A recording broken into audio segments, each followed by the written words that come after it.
Imagine sinking into a world where sunlight has never existed, where pressure rises so fast it could crush steel, and where creatures glow, drift, or shape-shift like evolution decided to get creative after midnight. Down there are lakes that sit beneath the sea, worms that farm chemicals instead of eating food, giants that grow slowly in the dark, and hunters that wait motionless for days. It's a place humans were never designed to see, an ancient realm filled with glowing signals, toxic landscapes, whispering currents, and life so bizarre it makes aliens seem predictable. Today, we're diving past the point where instincts fail, past the light, past the cold, into the forbidden layers of the deep ocean. And once you see what's waiting down there, you'll never look at the ocean or our planet the same way again. Imagine sinking into the ocean so slowly that the world above you fades like a dream someone forgot to finish. Sunlight dissolves into scattered blue beams. Your sense of direction melts into a weird, floaty confusion, and a cold quiet settles around you that feels ancient. This is not the part of the ocean humans were built for.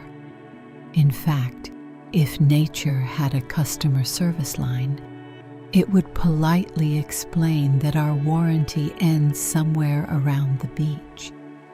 Everything below that, that's the you're on your own zone. But curiosity is our most persistent flaw, and the deep sea is the one place where that flaw meets its perfect playground. A world that doesn't care about humans, didn't evolve for humans, and honestly seems a little surprised we keep showing up at all. What we call the deep sea isn't just water that happens to be far down. It's a completely different category of existence. The moment you leave the familiar surface, the physics start acting like they're tired of pretending to obey common sense. Pressure increases so fast, it's like the ocean is rearranging its knuckles, ready to knock on whatever metal container you're traveling in. Light flickers, bends, fades, and eventually quits the job altogether.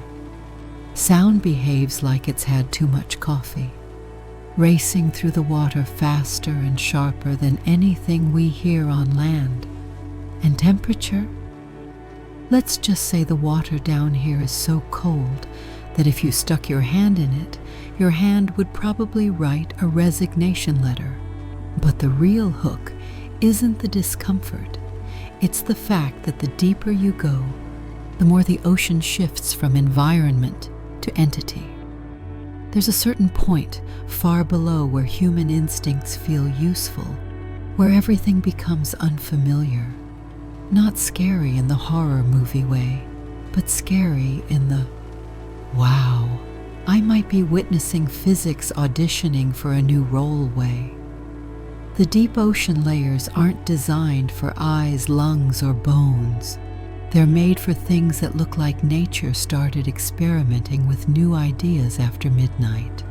Down here, life becomes a rumor, then a surprise, then a punchline you didn't expect because the punchline has tentacles and probably glows. This forbidden layer operates with rules that the surface world simply doesn't understand. Gravity doesn't feel like gravity. It feels like pressure wrapped in patience. Water doesn't feel like water. It's denser, heavier, more deliberate. Even time seems different. When scientists describe these layers, they never sound casual. They sound like travelers returning from a place where the map forgot to include the phrase, "Please turn back." And yet, these zones aren't empty. They're full of life that thrives in ways that would make a superhero movie jealous. Creatures here grow transparent as if privacy is overrated, glow in the dark like living lanterns, or develop soft bodies so delicate they'd fall apart instantly if you brought them to the surface. Basically, if aliens ever visited Earth and said, "Take us to your strangest life forms," we would skip the entire planet and take them straight to the deep sea. Humans, on the other hand, evolved for breathable air, warm temperatures, and predictable sunlight. The ocean's deepest layers offer the opposite of all three. Our senses get confused, our instincts misfire. There's no horizon to anchor us, no smells or sounds that make sense, and no visual cues except an increasingly dramatic shade of darkness. If your brain had to write a Yelp review of the experience, it would probably be short and honest. Too dark, too cold, definitely haunted, 0 stars. Yet this is where the real story of Earth hides, the version of the planet that existed long before forests, deserts, or mammals showed up. The deep ocean is a time capsule disguised as a void, and that's the hook. This layer of the ocean feels forbidden, not because humans aren't allowed, but because we were never considered in its design plans. It's untouched by sunlight, untouched by seasons, untouched by the rhythms that drive life on land. Everything we take for granted, heat, sight, stable pressure, breathable oxygen, just stops applying. It's like walking into a room where the laws of nature are written in a language our bodies don't speak. Yet this is exactly why the deep sea calls to us. Every meter downward strips away another expectation about how nature works. Even the idea of surface life feels irrelevant down here.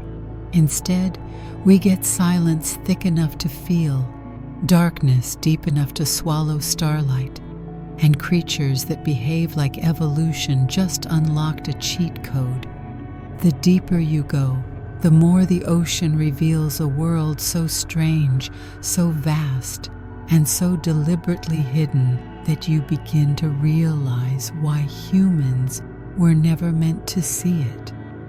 Yet, why we can't help trying. If you're ready to keep descending, then Chapter 2 awaits, where the ocean begins layering itself like a very confused cake, each slice stranger than the last. If the ocean were a cake, it would be the kind you're afraid to cut into because you're pretty sure it has too many layers and at least one of them is going to start moving on its own. At first glance, the sea looks like a gigantic bowl of plain blue water, harmless, simple, refreshing even. But the moment you start dropping below the surface, the ocean reveals itself as a vertical maze built by physics, chilled by temperature, salted like a chef with no impulse control, and stacked in layers so dramatic they deserve their own reality show. These layers don't mingle politely. They don't blend. They exist like roommates who nod at each other in the hallway and then immediately return to their own locked rooms. Let's start with temperature, because the ocean takes its thermostat very seriously. The sun only warms the top slice, giving the surface waters that pleasant, come on in, energy you feel on a summer day. But swim down just a little, and the ocean becomes less hospitable, like a pool whose heater broke sometime during the last ice age. Temperature isn't just a comfort detail. It determines everything. Warm water floats, cold water sinks. This means the ocean organizes itself from top to bottom, like a very well-behaved salad dressing. The warm layer sits proudly on top, swirling with currents, waves, and carefree vibes. But push deeper, and a sharp, almost rude drop in temperature hits you.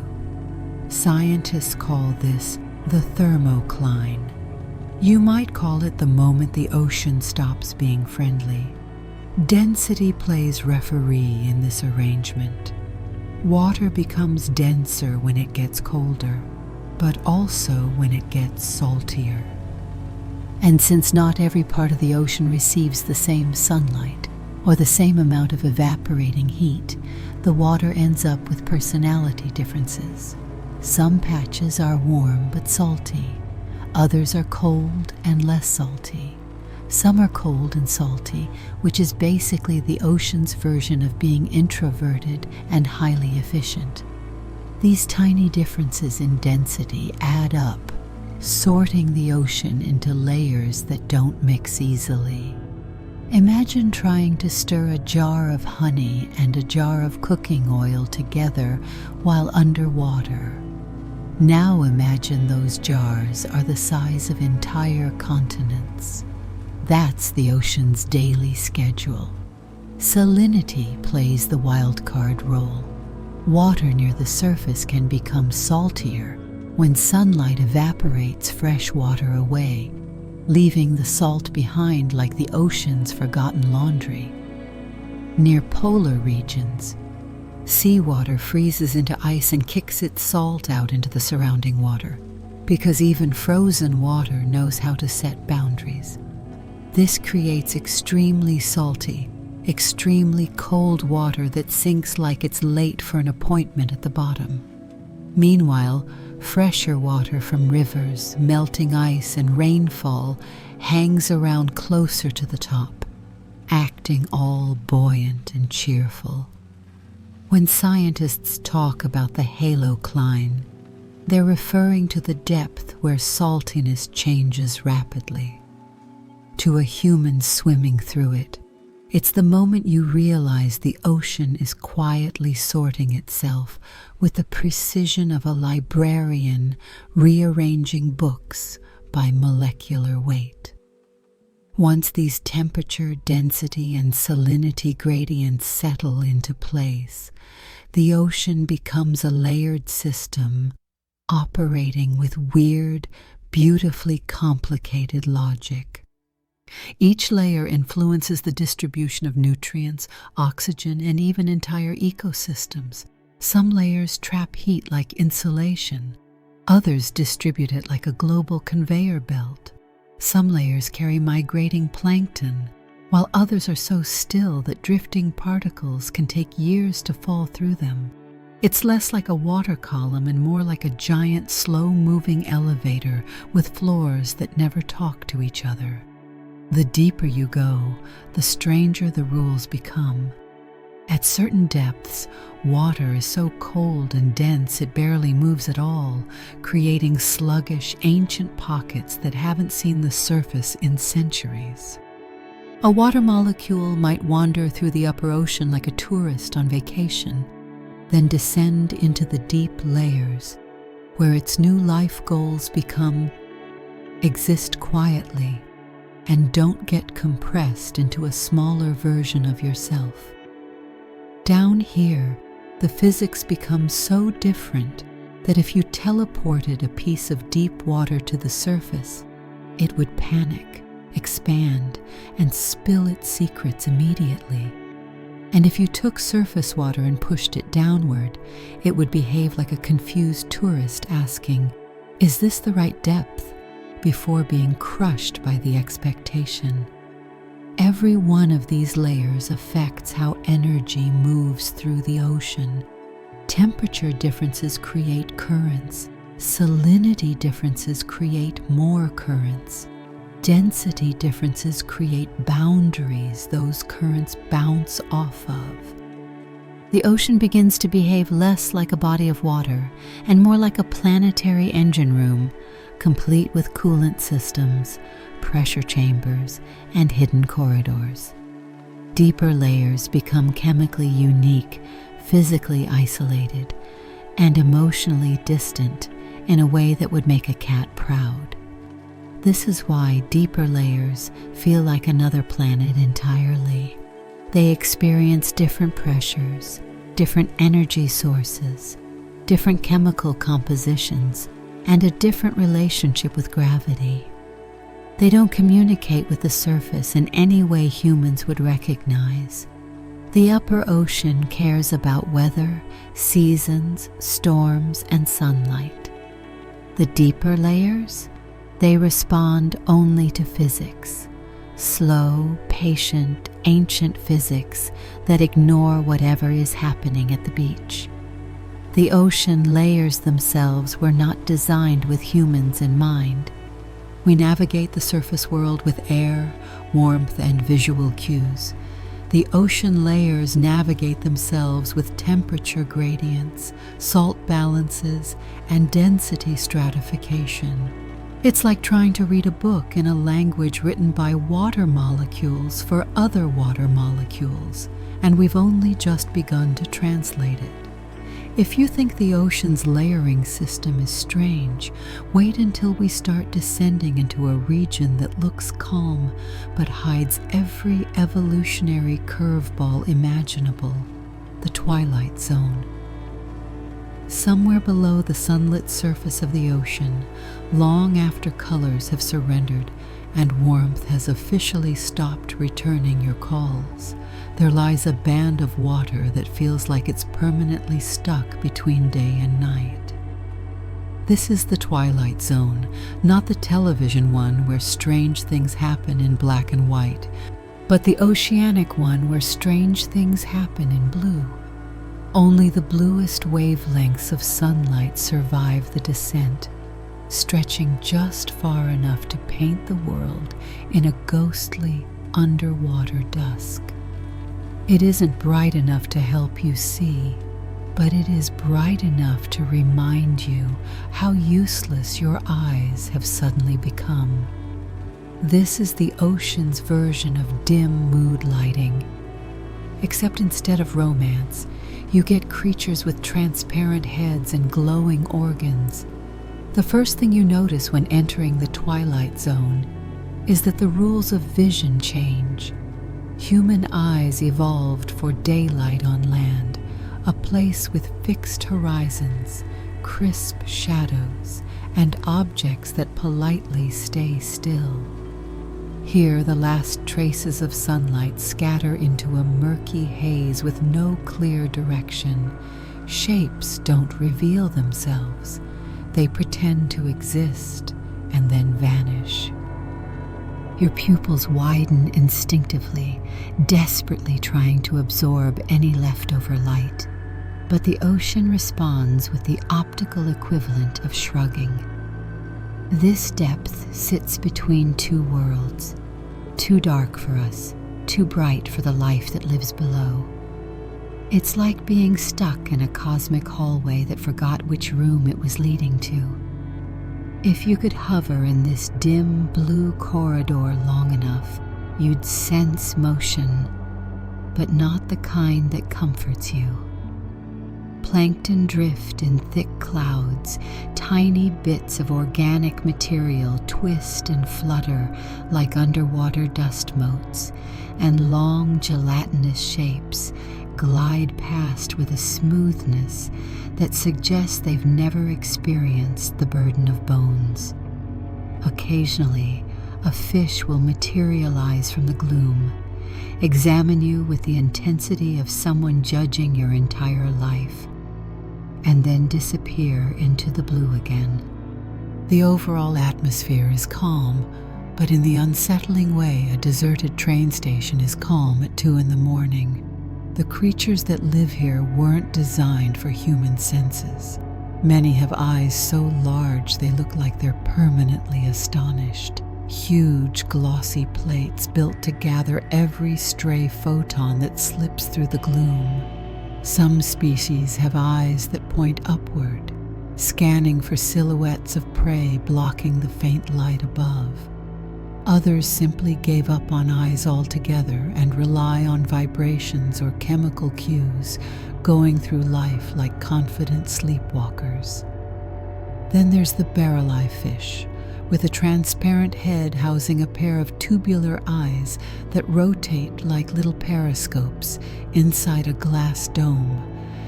It's the kind of animal that makes you wonder whether evolution has a sense of humor or just works late at night unsupervised. Color doesn't behave normally here either. Most animals appear silvery, black, or deep red. Red light cannot penetrate this depth, which means anything red looks essentially invisible.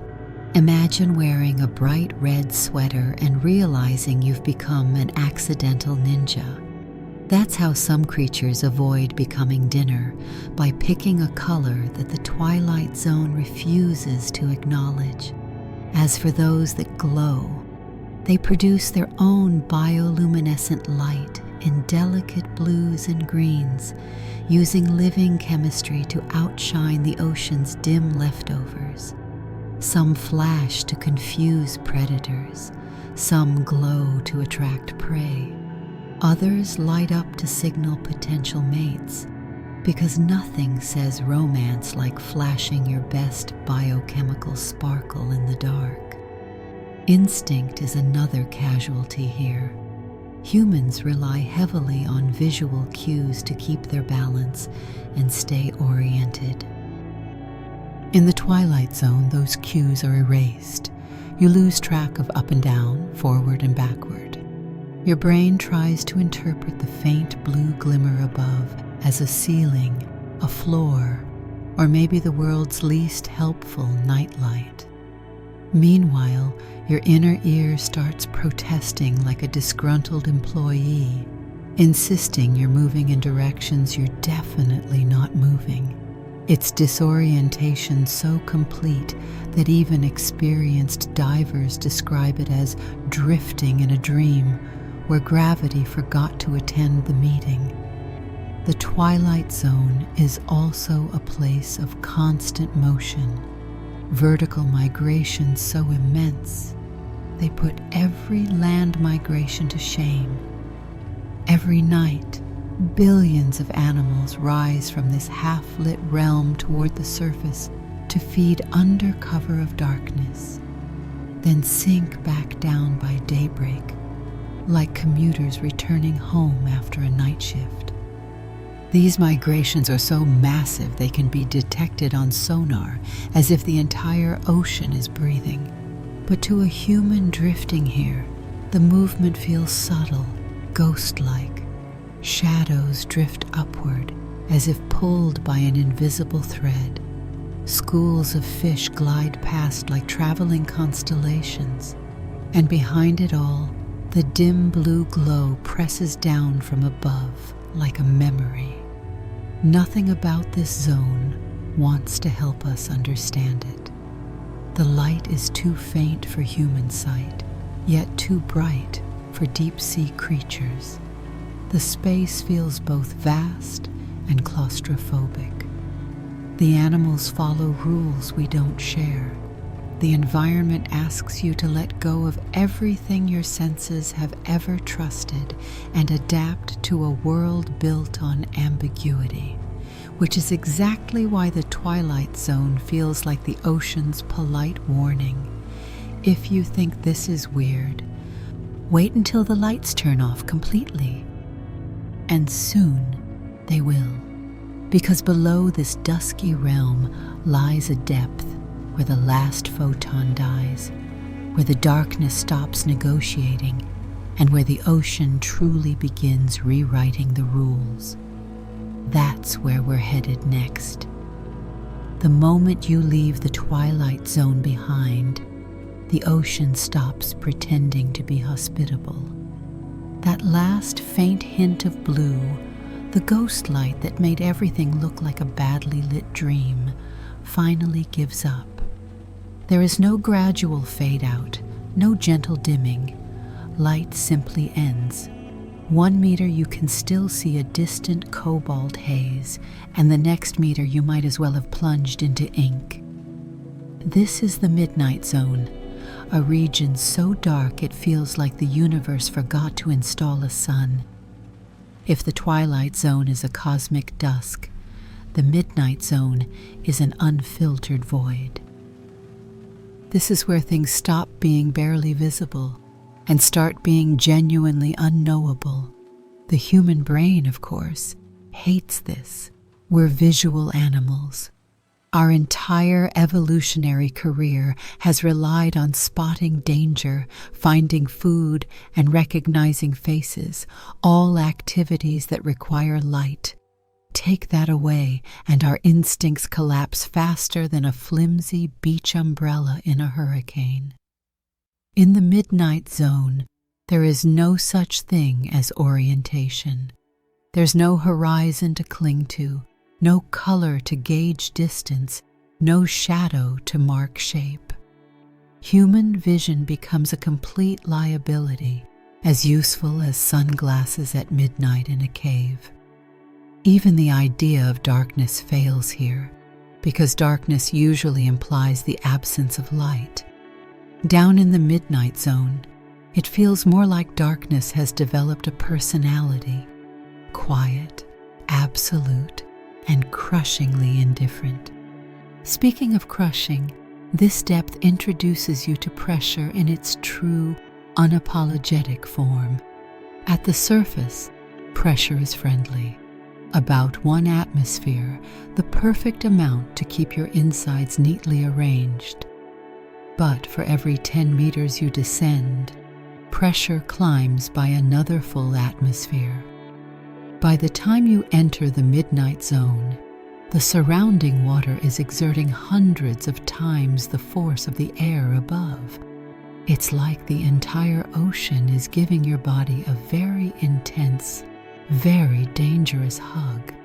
Without a specially built submersible or equipment engineered with the kind of paranoia usually reserved for bank vaults, the pressure would compress a human body into a configuration we will not describe for the sake of everyone's imagination. The life that thrives here, however, has negotiated with physics in ways that defy logic. Many deep-sea animals lack rigid structures, no sturdy bones, no thick shells. Instead, they go the opposite direction and become soft, squishy, or gelatinous. A soft body can tolerate compression far better than a rigid one. It's the difference between squeezing a sponge and squeezing a brick. Deep-sea creatures let the pressure win, and in doing so, they survive. It's the most peaceful rebellion imaginable. Sure, ocean, crush me all you want. I'm already flexible. Yet even in this absolute dark, life has found a way not only to survive, but to turn the darkness into a kind of art form. The midnight zone is where bioluminescence truly becomes the language of life.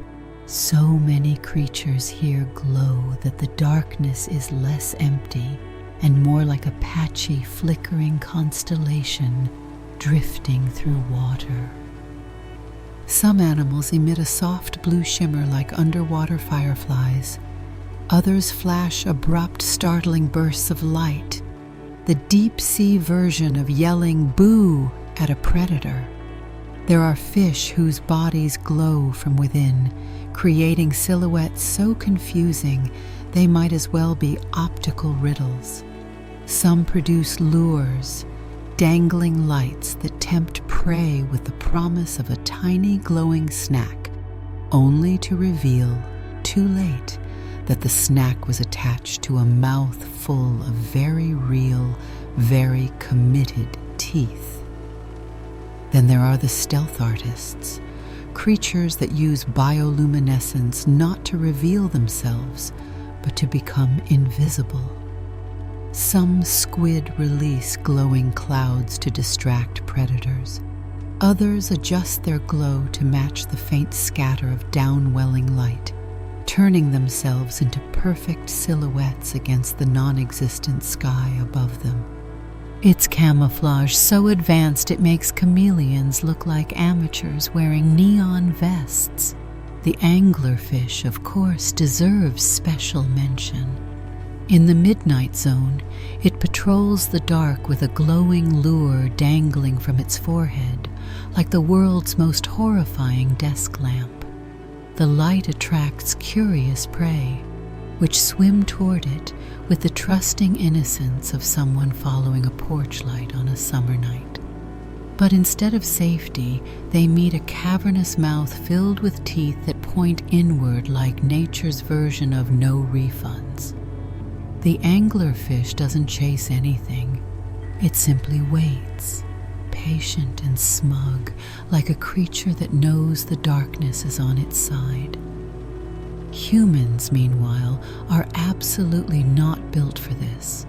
Our pupils max out at a level of darkness that would be considered cheerful brightness down here. Our ears, used to air vibrations, struggle to interpret sound waves that move differently through dense water. Our sense of direction panics. Our sense of scale fails. The darkness feels physical, as though it's pressing against you, filling the spaces your vision can't.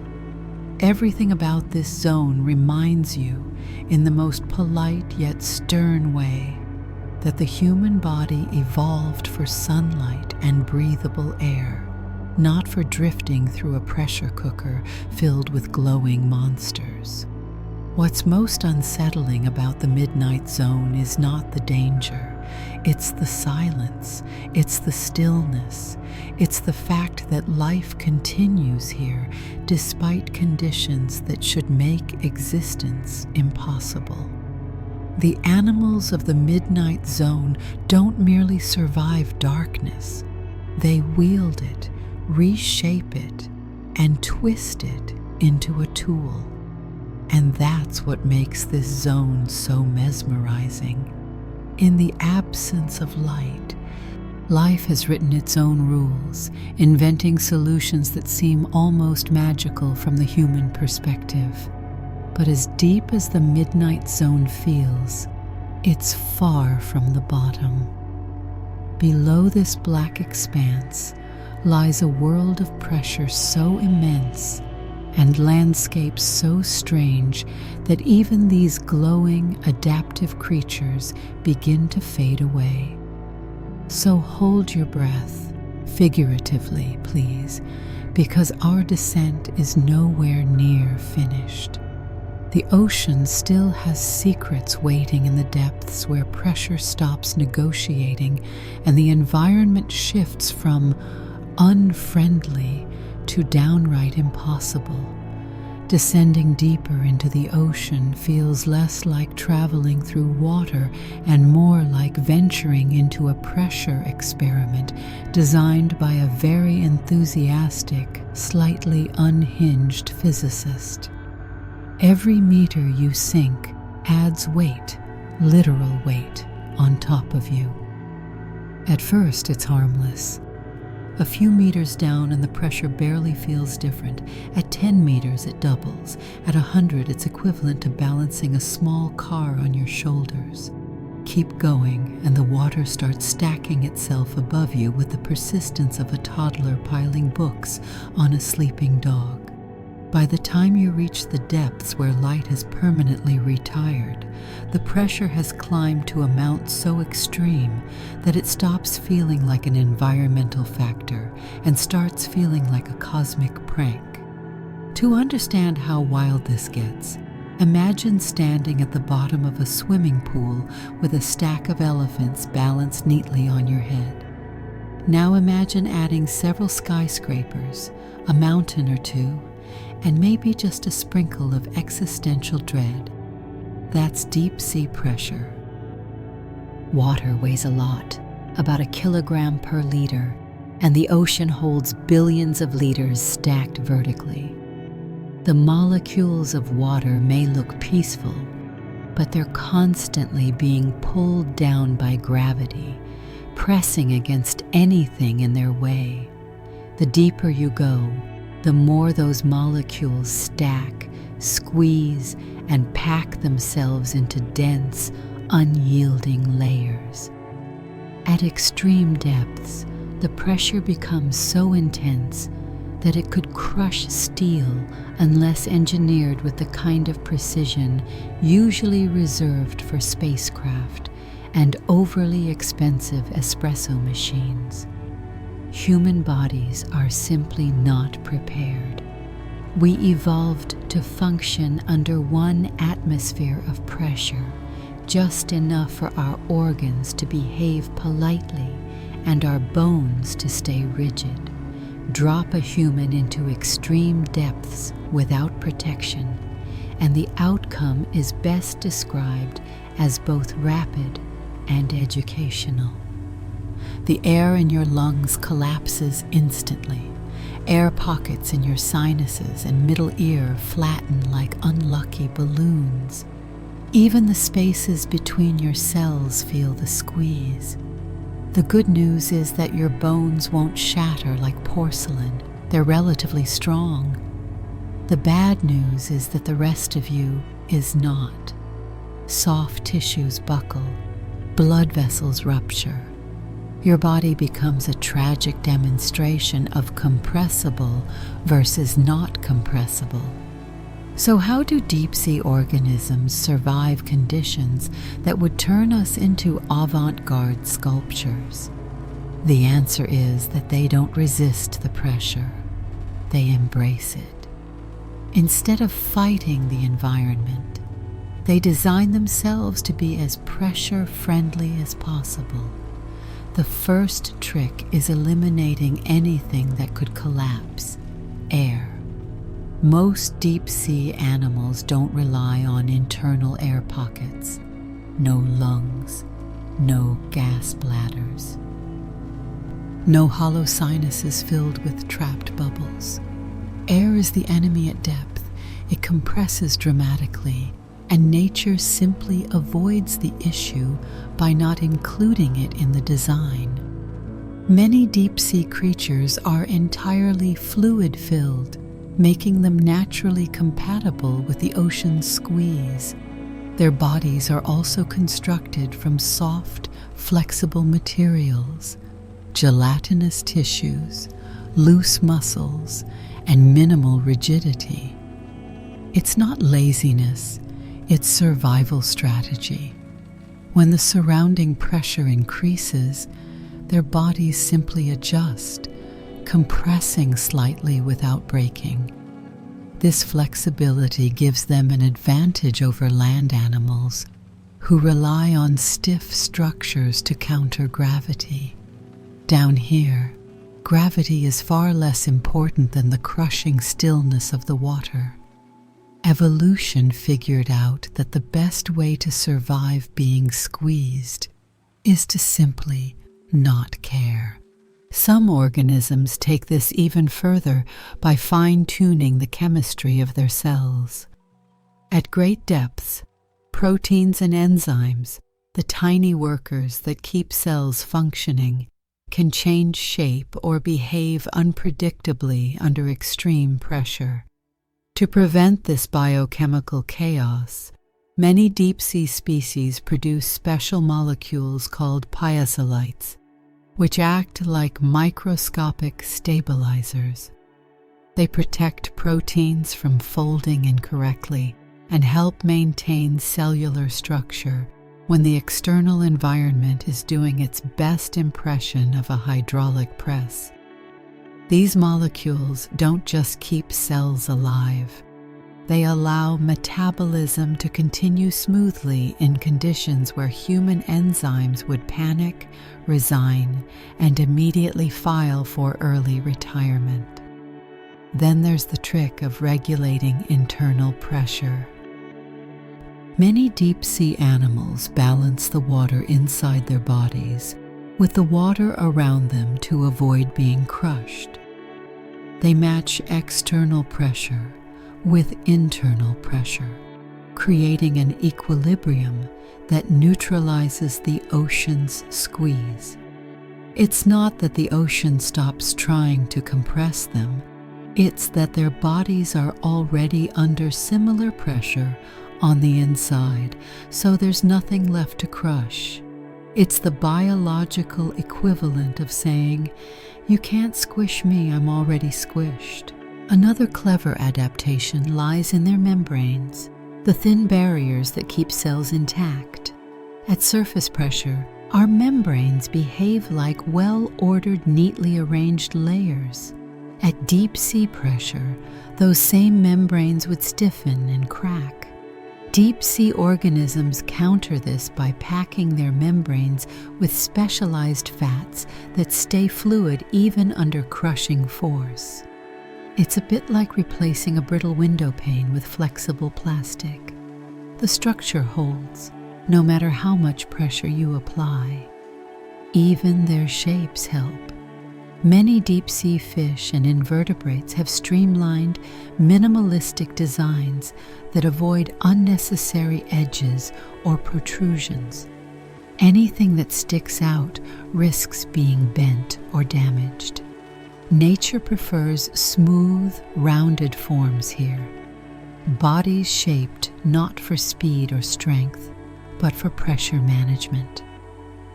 The result is a collection of life forms that could survive conditions more extreme than those found on most planets. Meanwhile, humans require layers of metal, engineering genius, and prayers whispered into the wiring of a submersible just to visit temporarily. The deep-sea creatures carry on their daily routines while we ride down as guests inside technology that's basically screaming internally. The physics of pressure remind us of a simple truth. The deep ocean is not hostile, it's indifferent. It exists under rules that were never meant for us. But for the life forms born there, those same rules give them an entire world almost no other creatures can reach. Next, we'll drift toward a realm where bodies become gelatinous masterpieces.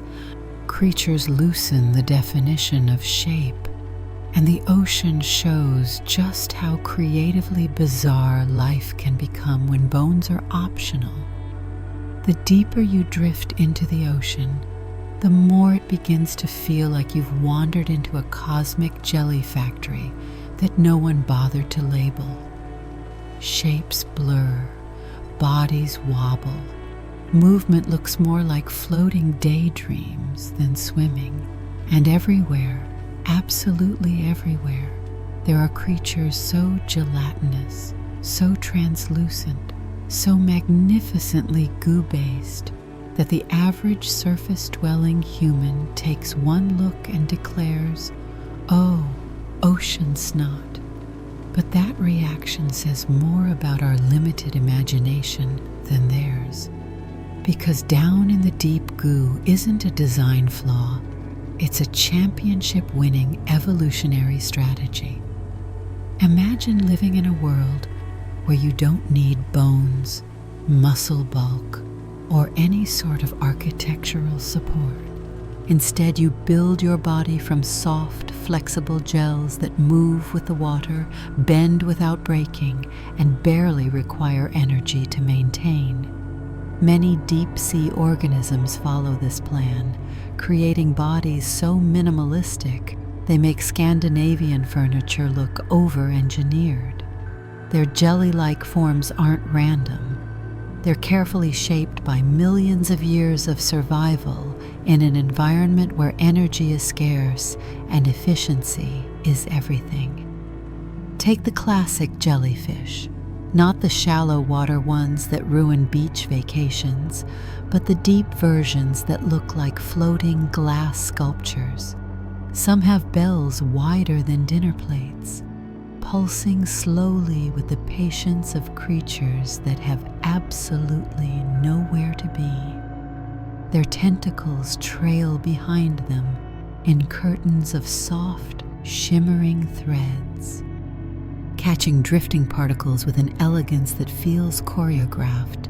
Their gelatinous bodies are up to 95% water, yet they function with remarkable precision.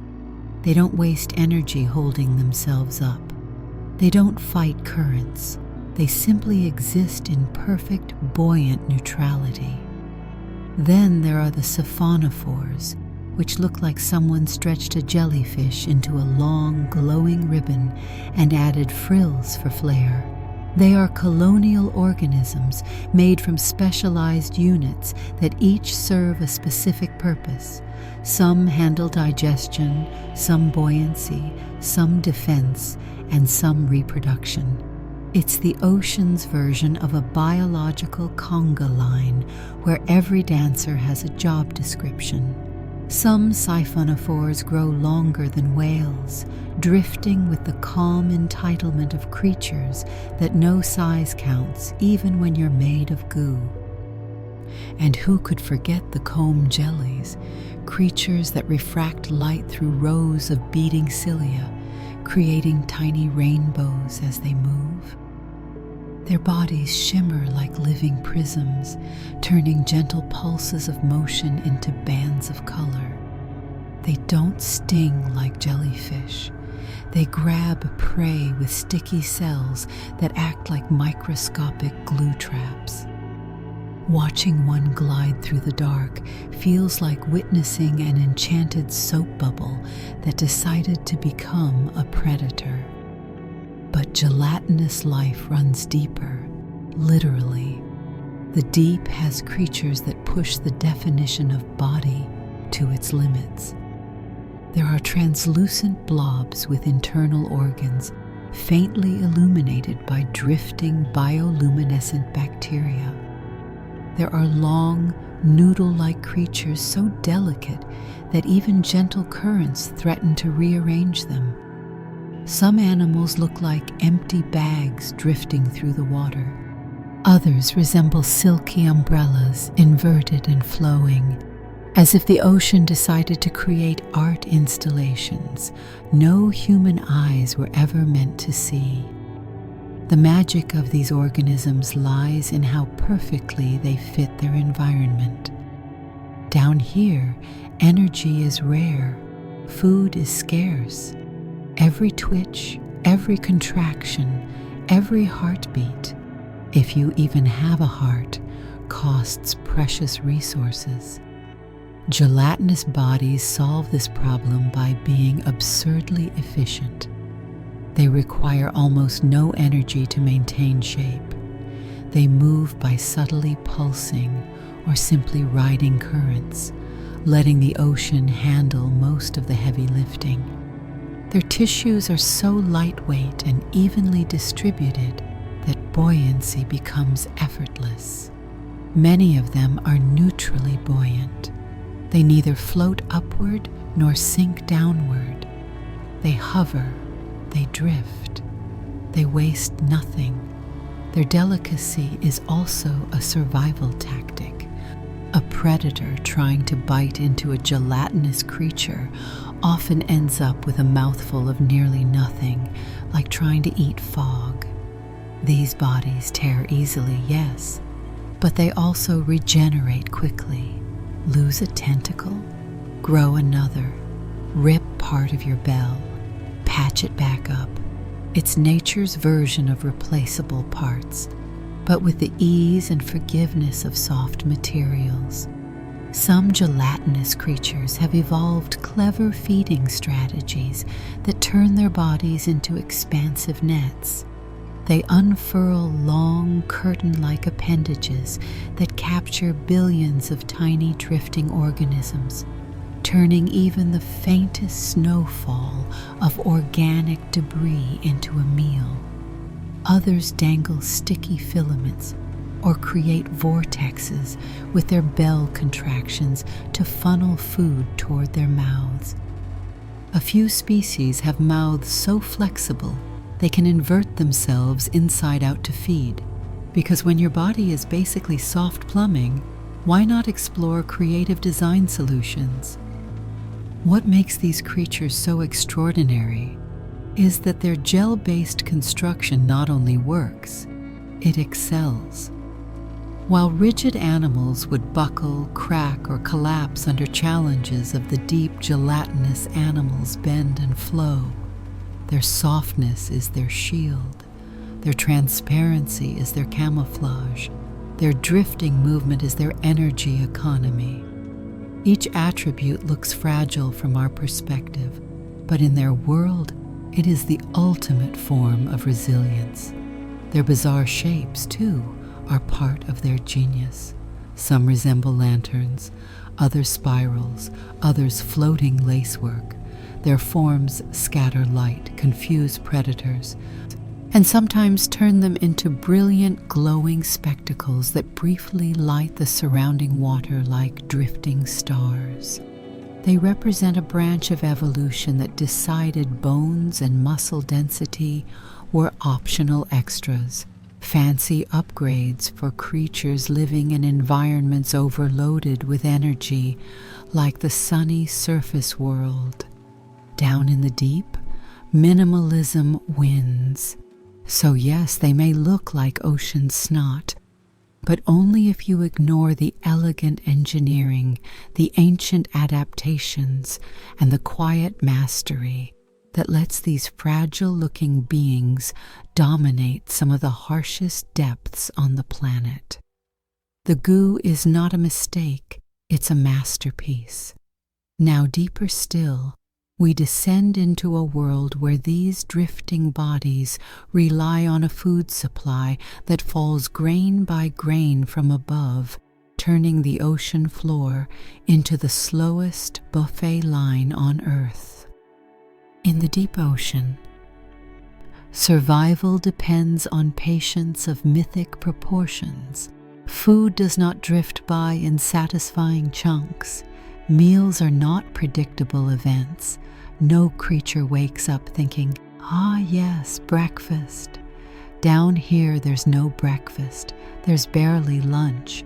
The deep sea lives off the cosmic equivalent of crumbs, except the crumbs fall from a world so far above that the creatures receiving them never see their source. Life in these depths functions on an economy that would make even the most frugal accountant weep. Every particle counts. Every flake matters. Every drifting morsel is treated like treasure. This food supply has a name, one that sounds surprisingly peaceful for something that determines the fate of entire ecosystems: marine snow. Marine snow is not snow the way humans know it. There are no delicate flakes, no cold weather, no fireplaces to sit beside afterward. This snow is a rain of particles made from the leftovers of the ocean above, tiny pieces of dead organisms, shed skin cells, drifting fecal pellets, mucus strands, fragmented algae, and microscopic bits of whoever didn't make it through yesterday's food chain. It's nature's recycling program in action, and it never stops. Every moment, the surface world sends down an unending drizzle of organic debris, and without it, the deep ocean would be as lifeless as the far side of the moon. The journey from surface to seafloor is slow, painfully slow. Some particles take weeks to fall through the water column. Others drift like lazy ghosts, swirling in eddies, pausing in pockets of still water, or catching rides on descending currents. A single pellet might wander downward with the purposeful energy of a leaf floating in the world's largest swimming pool. But for deep-sea creatures, that pellet is a feast waiting to happen.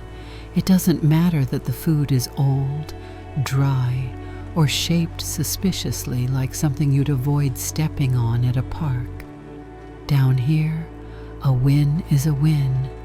From the perspective of a deep-sea organism, Marine snow is the closest thing to weather worth celebrating. When the snow is heavy, life thrives. When it's light, everything slows down to conserve energy. This is a world where calories are rare currency. Some animals spend their lives drifting with open mouths, hoping that food will eventually wander in. Others sift through the water with fine appendages built like living nets. Many scour the sea floor, scooping up whatever accumulated during the last 1,000 years. Even bacteria join in, clinging to particles like shoppers, grabbing the last item on a clearance shelf. The way marine snow falls also creates distinct feeding strategies. Some creatures rise to meet the slow-moving particles halfway, timing their movements to intercept the richest layers. Others wait at specific depths where the snow thickens, forming temporary zones of higher food density. They hover and feed, like children catching snowflakes on their tongues, except the snowflakes are bits of decomposed plankton. And yet, for them, each flake is a miracle. There's also a strange beauty in this constant descent. If you floated motionlessly in the deep long enough, you'd see a steady rain of glowing, drifting particles illuminated by bioluminescent organisms. It's a snowfall made not of ice but of history, tiny remnants of everything that lived above, and like real snow that shapes landscapes, marine snow shapes the deep ocean. It determines which animals appear, how big they grow, how fast they reproduce, and how long they survive. Some creatures have taken adaptation a step further, evolving elaborate collection systems that would make any engineer proud. A few species unfurl sticky tendrils that catch falling particles. Others deploy mucus nets fine enough to grab microscopic debris from passing currents. Still others create tube-like structures that act like vacuum tunnels, funneling food toward their waiting mouths.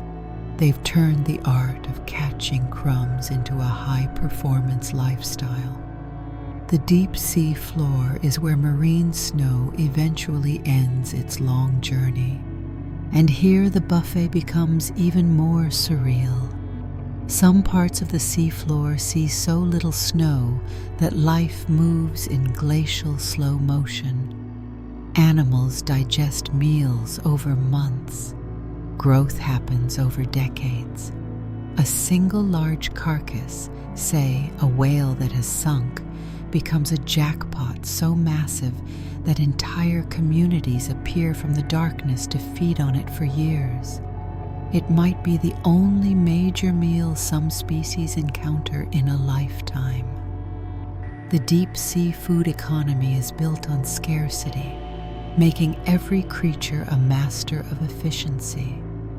Bodies are streamlined for low energy use. Movements are minimal.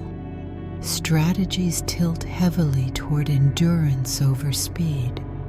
Every decision matters because every calorie matters. This is a world where thriving depends less on chasing food and more on waiting intelligently for it to arrive. What's remarkable is that despite the trickle of marine snow being so sparse, the deep ocean supports astonishing diversity. Tiny grazers nibble on the organic dust. Larger animals swoop in to feed on them. Predators lurk in the darkness, waiting for someone to make a mistake. All of it is powered by a food supply so slow, so delicate, so ancient, that it feels like watching life run on the faint echo of an echo. Marine snow may not look glamorous, but it is the quiet engine that fuels much of Earth's largest habitat. Without it, the deep ocean would be empty. With it, We get thriving ecosystems powered by particles that drift like memories of the world above. Next comes a realm where the deep's emptiness feels full again, not with food, but with sound. A place where noise travels differently, creatures sing in frequencies we can't hear, and silence becomes something alive. If you could mute your thoughts for a moment and sink into the deep ocean with no technology, no submersible hum, no oxygen tank crackle, just yourself, your first shock would be that the deep isn't silent, not even close. It's one of the loudest, most talkative places on the planet. The only reason it seems quiet is because humans are comically bad at hearing underwater. Our ears evolved for air, not for a dense liquid medium that conducts sound with the enthusiasm of a gossip who just found out everyone's secrets. Sound behaves differently down here, and different might be an understatement. In water, sound travels more than 4 times faster than it does in air, moving with a sharpness that feels almost impatient. Instead of the soft, expanding waves we're used to on land, underwater sound shoots forward like a determined messenger on a mission. Distances shrink, echoes warp. You might hear something behind you that's really above you, or something to your left that is, for reasons unknown, actually a mile away. Location becomes a mystery. Direction becomes a suggestion, and your ears give up almost immediately. But while humans lose their bearings, deep-sea creatures navigate this acoustic wonderland like seasoned musicians. Some species use sound the way others use sight, building an entire understanding of their world through pulses, clicks, rumbles, and vibrations. If the midnight zone is a kingdom of darkness, then its ruler is sound. Let's start with how the deep ocean shapes noise. Water grows colder and denser with depth, altering the speed of sound in subtle ways. These changes create acoustic layers, zones where sound bends or refracts, sometimes getting trapped and traveling horizontally for incredible distances. There's even a region known as the sound channel, where noise can travel for hundreds, even thousands of miles without losing strength. It's the ocean's natural intercom system, broadcasting messages across vast distances, long before humanity managed to invent anything comparable. Whales figured this out eons ago, casually communicating across oceans, while humans were still trying to work out how fire worked. But not all deep sound is gentle whale song. Some noises are downright startling. Imagine hearing a deep rumbling growl that vibrates through your entire body, or a series of rapid clicking pulses that feel like they're tapping on your bones. Many creatures produce sounds that would make even a horror movie director take notes. Some fish use muscles attached to air-filled cavities, miniature biological drums that boom like distant thunder. Others grind bones together to make raspy calls that echo through the darkness. Shrimp, even in the deep, produce crackling noises that sound like static on an old radio. Then you have the masters of subtlety, animals that speak in frequencies humans simply cannot hear. Many deep-sea organisms communicate with infrasound, vibrations too low for human ears, or ultrasounds too high for us to detect. What we consider silence may actually be a full conversation unfolding around us, like walking into a party where everyone's speaking in tones only dogs can understand. The deep also amplifies sound in strange ways. A single creature moving across the seafloor might sound like distant machinery. A fish flicking its tail can echo like a drumbeat.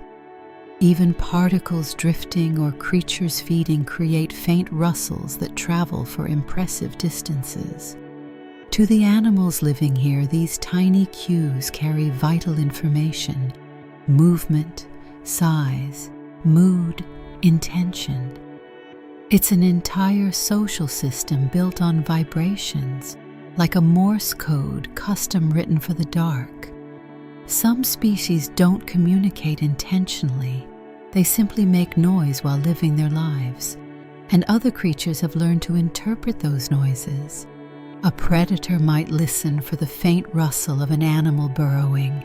A mate might identify a partner by the rhythm of their clicks, and scavengers can follow sounds of feeding like detectives tracking clues.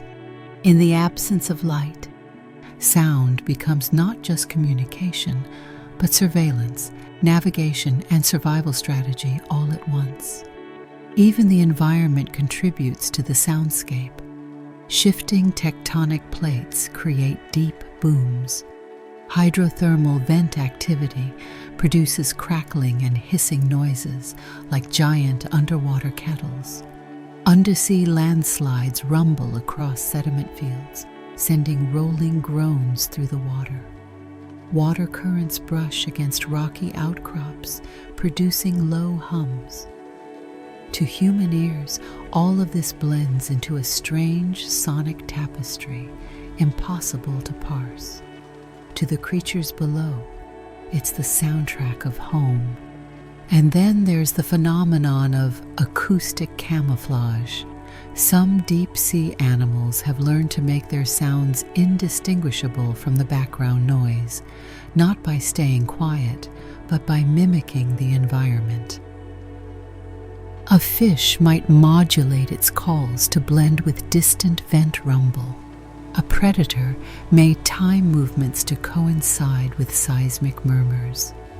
It's stealth at its most elegant, hide not by silence, but by harmony. For humans, the deep soundscape is one of the biggest sensory betrayals of the ocean. On land, we rely on ears to pinpoint danger, to orient ourselves, to interpret the world. Down here, the ocean steals that skill and hands it to its own creatures, ones built to hear with precision we can't begin to match.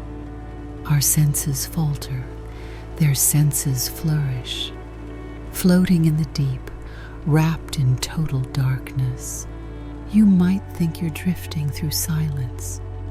But the truth is, you're surrounded by a symphony, a busy, complex, layered performance where every chirp, groan, pop, and rumble carries meaning.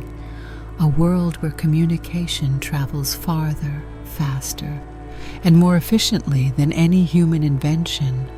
And as we leave this sound-filled kingdom behind, the ocean prepares to show us another impossibility.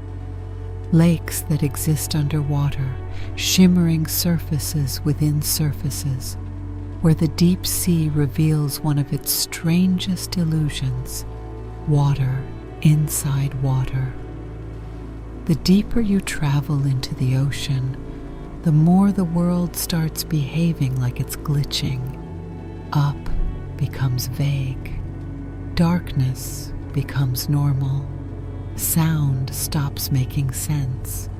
But nothing prepares you for the moment when you stumble across something impossible. A lake sitting at the bottom of the sea. A shoreline where no shoreline should be. Waves moving beneath thousands of meters of water. It's the kind of visual contradiction that makes your brain briefly reboot. You know you're underwater, yet you're staring at what looks unmistakably like another body of water resting inside it. This is the bizarre realm of brine pools. A brine pool is, put simply, a pocket of extremely salty, extremely dense water that refuses to mix with the surrounding ocean. Refuses is the correct word. The ocean tries. Physics tries. Gravity tries. But the brine sits stubbornly in place, forming a distinct liquid layer that sloshes, ripples, and waves, just like the surface of a lake on land. Divers who approach them often describe the sensation as walking toward an underwater horizon, a shimmering, silver-blue surface with its own reflections and distortions. If regular ocean water moves like silk, brine moves like syrup, its surface wobbling when disturbed, stubbornly pushing back against anything that touches it. What makes these pools so surreal is their boundaries. These aren't vague, blended edges. They have clear, crisp shorelines. You can literally swim over a mound or ridge and suddenly find yourself looking down at a lake nestled in the sea floor. Some pools even have banks where sediments pile up like underwater beaches. The sight is so eerie that even seasoned oceanographers have admitted to staring in disbelief the first time they saw one. After all, when you think you've wrapped your mind around the rules of water, the ocean calmly introduces a plot twist. The secret behind these pools lies in their chemistry. Many form where salts and minerals seep from the seabed, often from ancient buried deposits or from cracks where tectonic pressure forces brine upward. Because the brine is far denser than normal seawater, it settles into depressions like cold honey collecting at the bottom of a bowl. It doesn't mix because the difference in density is too dramatic. Instead, it rests beneath the surrounding water, forming a separate, cohesive layer with its own movement and surface behavior. The result? Waves beneath waves, a liquid horizon under a liquid world, a boundary you can see, touch, and even break through, though doing so requires effort. If a diver tries to descend into a brine pool, the dense water resists them like a thick membrane. It feels as if you're pushing into gelatin rather than liquid. Once inside, visibility drops instantly. The water is so mineral heavy that it clouds around you, stinging skin and equipment. Some divers describe it as trying to swim through cold, stinging soup, not exactly the relaxing dip you'd hope for. And that's not even the strangest part. Many brine pools are toxic. They can contain lethal concentrations of methane, hydrogen sulfide, or ammonium, chemicals that are perfectly normal for deep-sea geology, but spectacularly unfriendly to most forms of life. Creatures that accidentally cross the boundary often die within minutes. Crabs, fish, and even larger animals that wander too close sometimes tumble in, becoming preserved at the edges like offerings around an underwater cauldron. The brine pool doesn't swallow them dramatically. It simply overwhelms them chemically. Divers who have filmed these areas describe them as underwater graveyards, still, eerie, and filled with the remains of animals that made one unfortunate final mistake. Yet right next to these deadly lakes, life flourishes. Not the usual kind of marine life, something far stranger. Microbes cling to the boundary layer, feeding on chemicals that would kill almost any surface organism. These microbes form mats that look like pale fuzz or silky blankets spread across the brine's edge. They are chemotrophs, thriving off compounds in the brine the way plants thrive off sunlight. In fact, some brine pools host entire miniature ecosystems built on these chemical-eating microbes, which in turn support unusual worms, shrimp-like creatures, and other residents that live dangerously close to one of the most lethal environments in the ocean. The juxtaposition is spectacular. Flourishing life clinging to the lip of a toxic lake. It's the deep ocean equivalent of a vibrant garden blooming at the edge of a volcano. It's a reminder that habitable and uninhabitable are relative terms, defined by the needs of the creatures in question, not the expectations of humans. Approaching a brine pool in a submersible is equally bizarre. From the window, it looks like you're flying over a reflective metallic surface. Light hits the brine differently, bending and shimmering in ways that feel almost animated. When the sub's thrusters disturb the pool, ripples spread across it, honest to goodness ripples, like wind brushing a lake. You know you're still underwater, yet your eyes insist on reading the scene as a separate world, a wrong but beautiful alternate reality. Some pools are gentle, round, and tranquil. Others stretch for hundreds of meters, shaped like ponds, bays, or lagoons. A few even contain submerged waterfalls, where brine spills slowly over ridges into deeper pockets, cascading in slow-motion waves. If waterfalls weren't incredible enough, underwater waterfalls feel like the ocean is glitching twice simultaneously. And while brine pools may look like anomalies, they're actually important windows into how life might exist in extreme environments on other worlds. Planets and moons with salty subsurface oceans, like Jupiter's moon Europa or Saturn's Enceladus, could harbor similar chemical gradients. Studying brine pools is like peeking into an alien ocean without leaving Earth. Witnessing these pools reminds you that the ocean isn't a single body of water. It's a layered, chemically diverse labyrinth where even the concept of liquid refuses to behave predictably. Here, lakes exist inside oceans, waves roll beneath crushing depths, and life thrives in places that logic writes off as impossible. Next, we journey into places even more extreme. Down into the deep-sea trenches where the planet folds in on itself. Pressure climbs to unimaginable highs, and life clings to the deepest scars on Earth. At first glance, deep-sea trenches look like the ocean's attempt at dramatic flair. They are long, narrow gashes in the seafloor, dark, plunging chasms that stretch for miles like wounds carved into the planet's crust. But unlike ordinary scars, these aren't remnants of old injuries. They are active features, constantly reshaped by forces powerful enough to rearrange continents.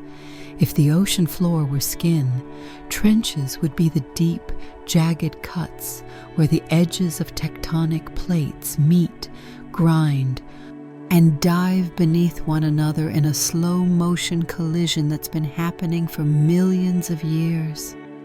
A trench forms where one tectonic plate sinks under another in a process called subduction.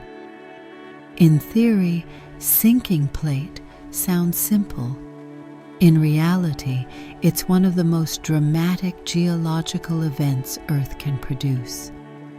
Two immense slabs of crust approach each other, and instead of politely shaking hands, One shoves the other downward into the mantle. It's not a fast motion. You're not going to see a plate slide under another during a lunch break. But over millions of years, it carves a depression so deep it becomes one of the lowest points on Earth's surface. The Mariana Trench, the record holder for depth, is over 11 kilometers deep. If Mount Everest took a wrong turn and fell in, its peak would still be almost 2 kilometers underwater. These trenches are not smooth declines. They're vast, shadowy V-shaped valleys with walls that plunge steeply into darkness. If you could stand at the edge of one, not recommended unless you enjoy instant compression, you'd see the seafloor suddenly drop away like the edge of a planet-sized cliff. Below that cliff is a vertical descent into crushing darkness so complete it makes the midnight zone seem well lit by comparison. This is the Hadal zone, named after Hades, the underworld, because apparently scientists wanted to make absolutely sure everyone understood the vibe. The Hadal zone is the deepest region of the ocean, a place defined not by depth alone, but by shape. Only trenches reach these depths. Other parts of the seafloor, no matter how deep they seem, do not qualify. Trenches are the exclusive elite club of the abyss. Entry requires being at the site of active subduction, with geological paperwork signed by multiple tectonic plates. Temperatures here hover just above freezing, currents are sluggish, and the pressure is crushing beyond comprehension. At the bottom of a trench, the pressure can exceed 1,000 times what humans experience at sea level. It's the equivalent of balancing several dozen jumbo jets on your head while maintaining a calm, reflective attitude. Even the most advanced submarines ever built require reinforced structures, careful engineering, and a healthy dose of courage from anyone inside them. Yet life not only exists here, it persists with quiet determination. Hadal life is the ultimate testament to resilience. At these depths, creatures face a buffet of challenges: the crushing pressure, cold temperatures, sparse food imported from far above, and near total isolation. But evolution has done its homework. The animals living here are tough, flexible, and surprisingly active. Take the Hadal snailfish, a creature so delicate-looking it seems like it should be living inside a peaceful coral reef rather than the deepest crevices of the planet. It has no scales, no heavy bones, and no need for obvious armor. Instead, its body is soft and pliable, helping it withstand intense pressure the same way deep-sea gelatinous creatures do, but with a little more structure. Instead of collapsing under pressure, it thrives within it. Its cells contain special molecules that protect its proteins. Its membranes stay fluid under conditions that would freeze or solidify those of surface species, and its metabolism is tuned for environments where food is both scarce and unpredictable. There are also amphipods, tiny crustaceans with the energy levels of caffeinated squirrels, darting around the seafloor in astonishing numbers. These little scavengers nibble on any organic matter that manages to make the long, slow fall into the trench. Their bodies are built from lightweight calcium carbonate, but include adaptations that prevent their shells from dissolving under extreme pressure. Some amphipods living at great depth even hoard aluminum from seawater, coating themselves in a protective layer that acts like a chemical shield. It's the crustacean equivalent of wearing a homemade suit of armor forged from whatever materials you can find lying around your home, which in their case happens to be the hadal zone. Trenches also host fields of bacteria and microbial mats, thriving in sediment that gets continually pounded by the weight of the ocean. Many of these microorganisms specialize in breaking down whatever organic particles or chemical compounds reach them. Their world is small, but their influence is enormous.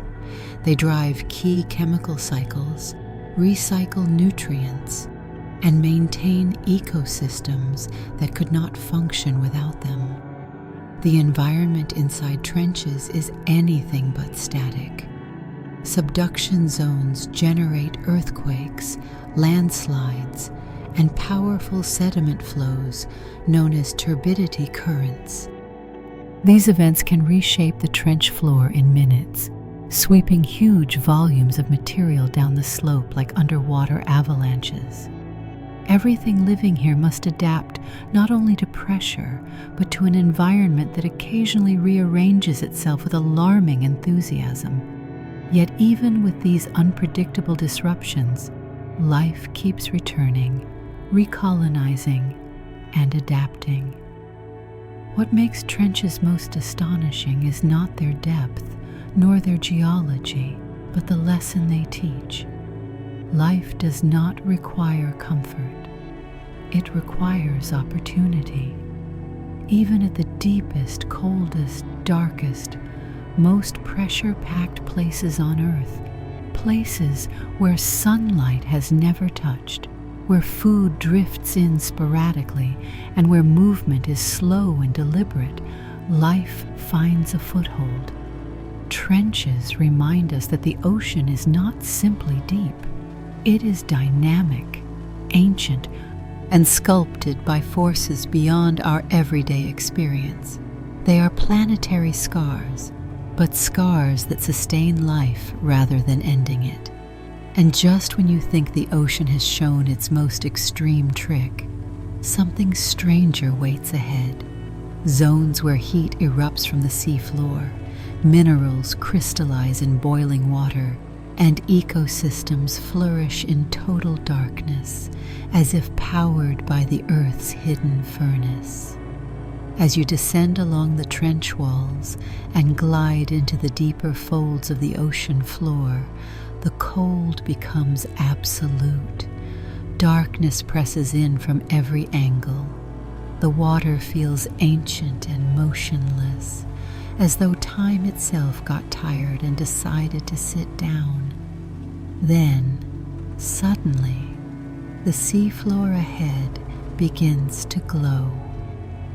Not with the gentle flashes of bioluminescent creatures drifting nearby, but with a shimmering, ghostly light bent through columns of shimmering water.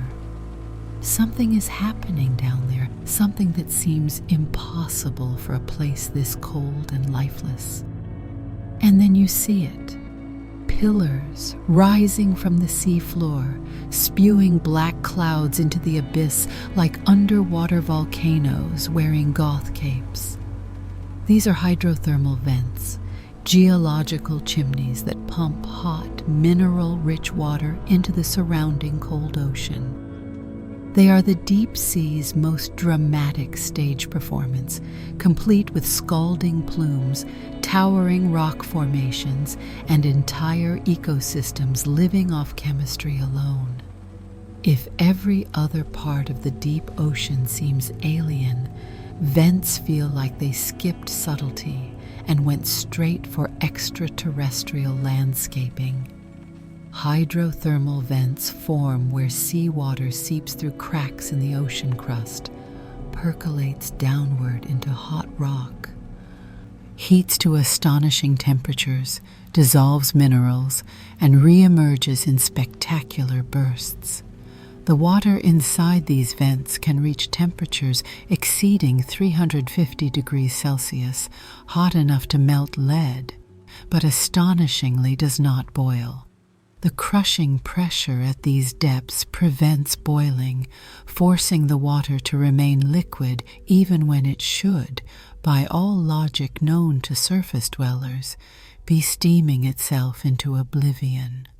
When this superheated water encounters the icy deep-sea environment, the minerals precipitate instantly, forming tall chimneys made of metal sulfides and other chemical deposits.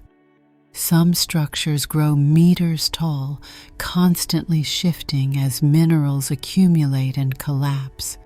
They look like castles for dragons, or perhaps chimneys that grew tired of being attached to houses and moved into the deep ocean to live a more dramatic life.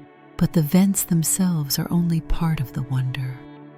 The real shock comes when you look closely and notice that these inhospitable-looking towers are covered in life, thriving, bustling, and unapologetically active.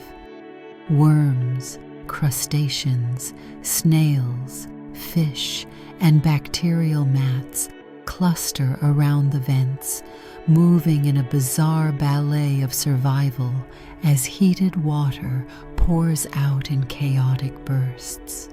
The temperature gradient is steep enough that a creature could literally cook on one side of its body while freezing on the other, a detail that makes you appreciate their evolutionary finesse. What makes these ecosystems so revolutionary is their independence from sunlight. Everywhere else on Earth's surface, life ultimately depends on photosynthesis, plants capturing sunlight and turning it into food. But here, at the bottom of the ocean, in perpetual darkness, sunlight has never arrived, not even once in billions of years. Instead, life thrives through chemosynthesis, a process where microbes harvest energy from chemicals released by the vents. Hydrogen sulfide, a gas so smelly and toxic it makes rotten eggs seem pleasant, is one of their favorite fuels. To vent microbes, hydrogen sulfide is not a hazard. It is a buffet. These microbes form the foundation of the vent food web. They coat surfaces like fuzzy blankets, create drifting filaments that wave like underwater grass, and even live inside the bodies of larger organisms, providing energy in exchange for shelter. One of the most iconic creatures of these ecosystems is the giant tube worm, red-plumed, ghost white, and hauntingly elegant. These worms have no mouths, no digestive systems, and no need to hunt. Instead, they host symbiotic bacteria in an internal organ, offering the bacteria nutrients, while the bacteria reward them by converting vent chemicals into energy. It's the ultimate roommate agreement. You bring me sulfur, I make you dinner. Nearby, vent crabs scuttle through mineral deposits, picking at bacterial mats or scavenging whatever they can find. Vent shrimp gather by the thousands, using special light-sensitive organs to detect the faint heat glow emitted by the vents, one of the only natural light sources in the deep. Their eyes aren't built for sunlight, but for sensing infrared radiation, giving them a heat vision-like ability that would make any action movie hero jealous. Vent mussels and clams grow in dense clusters, each packed with internal chemosynthetic bacteria. They absorb chemicals through their gills. and the bacteria inside convert those chemicals into food. These shellfish essentially carry their own chefs everywhere they go, making them some of the most energy-efficient organisms on the planet. The ecosystems that form around vents are so productive, so densely populated, that their existence challenges everything we thought we knew about life. They flourish in environments that would kill most surface creatures instantly. They survive without sunlight, live in temperatures that swing from deadly cold to near boiling, and depend on chemistry that smells like a natural disaster.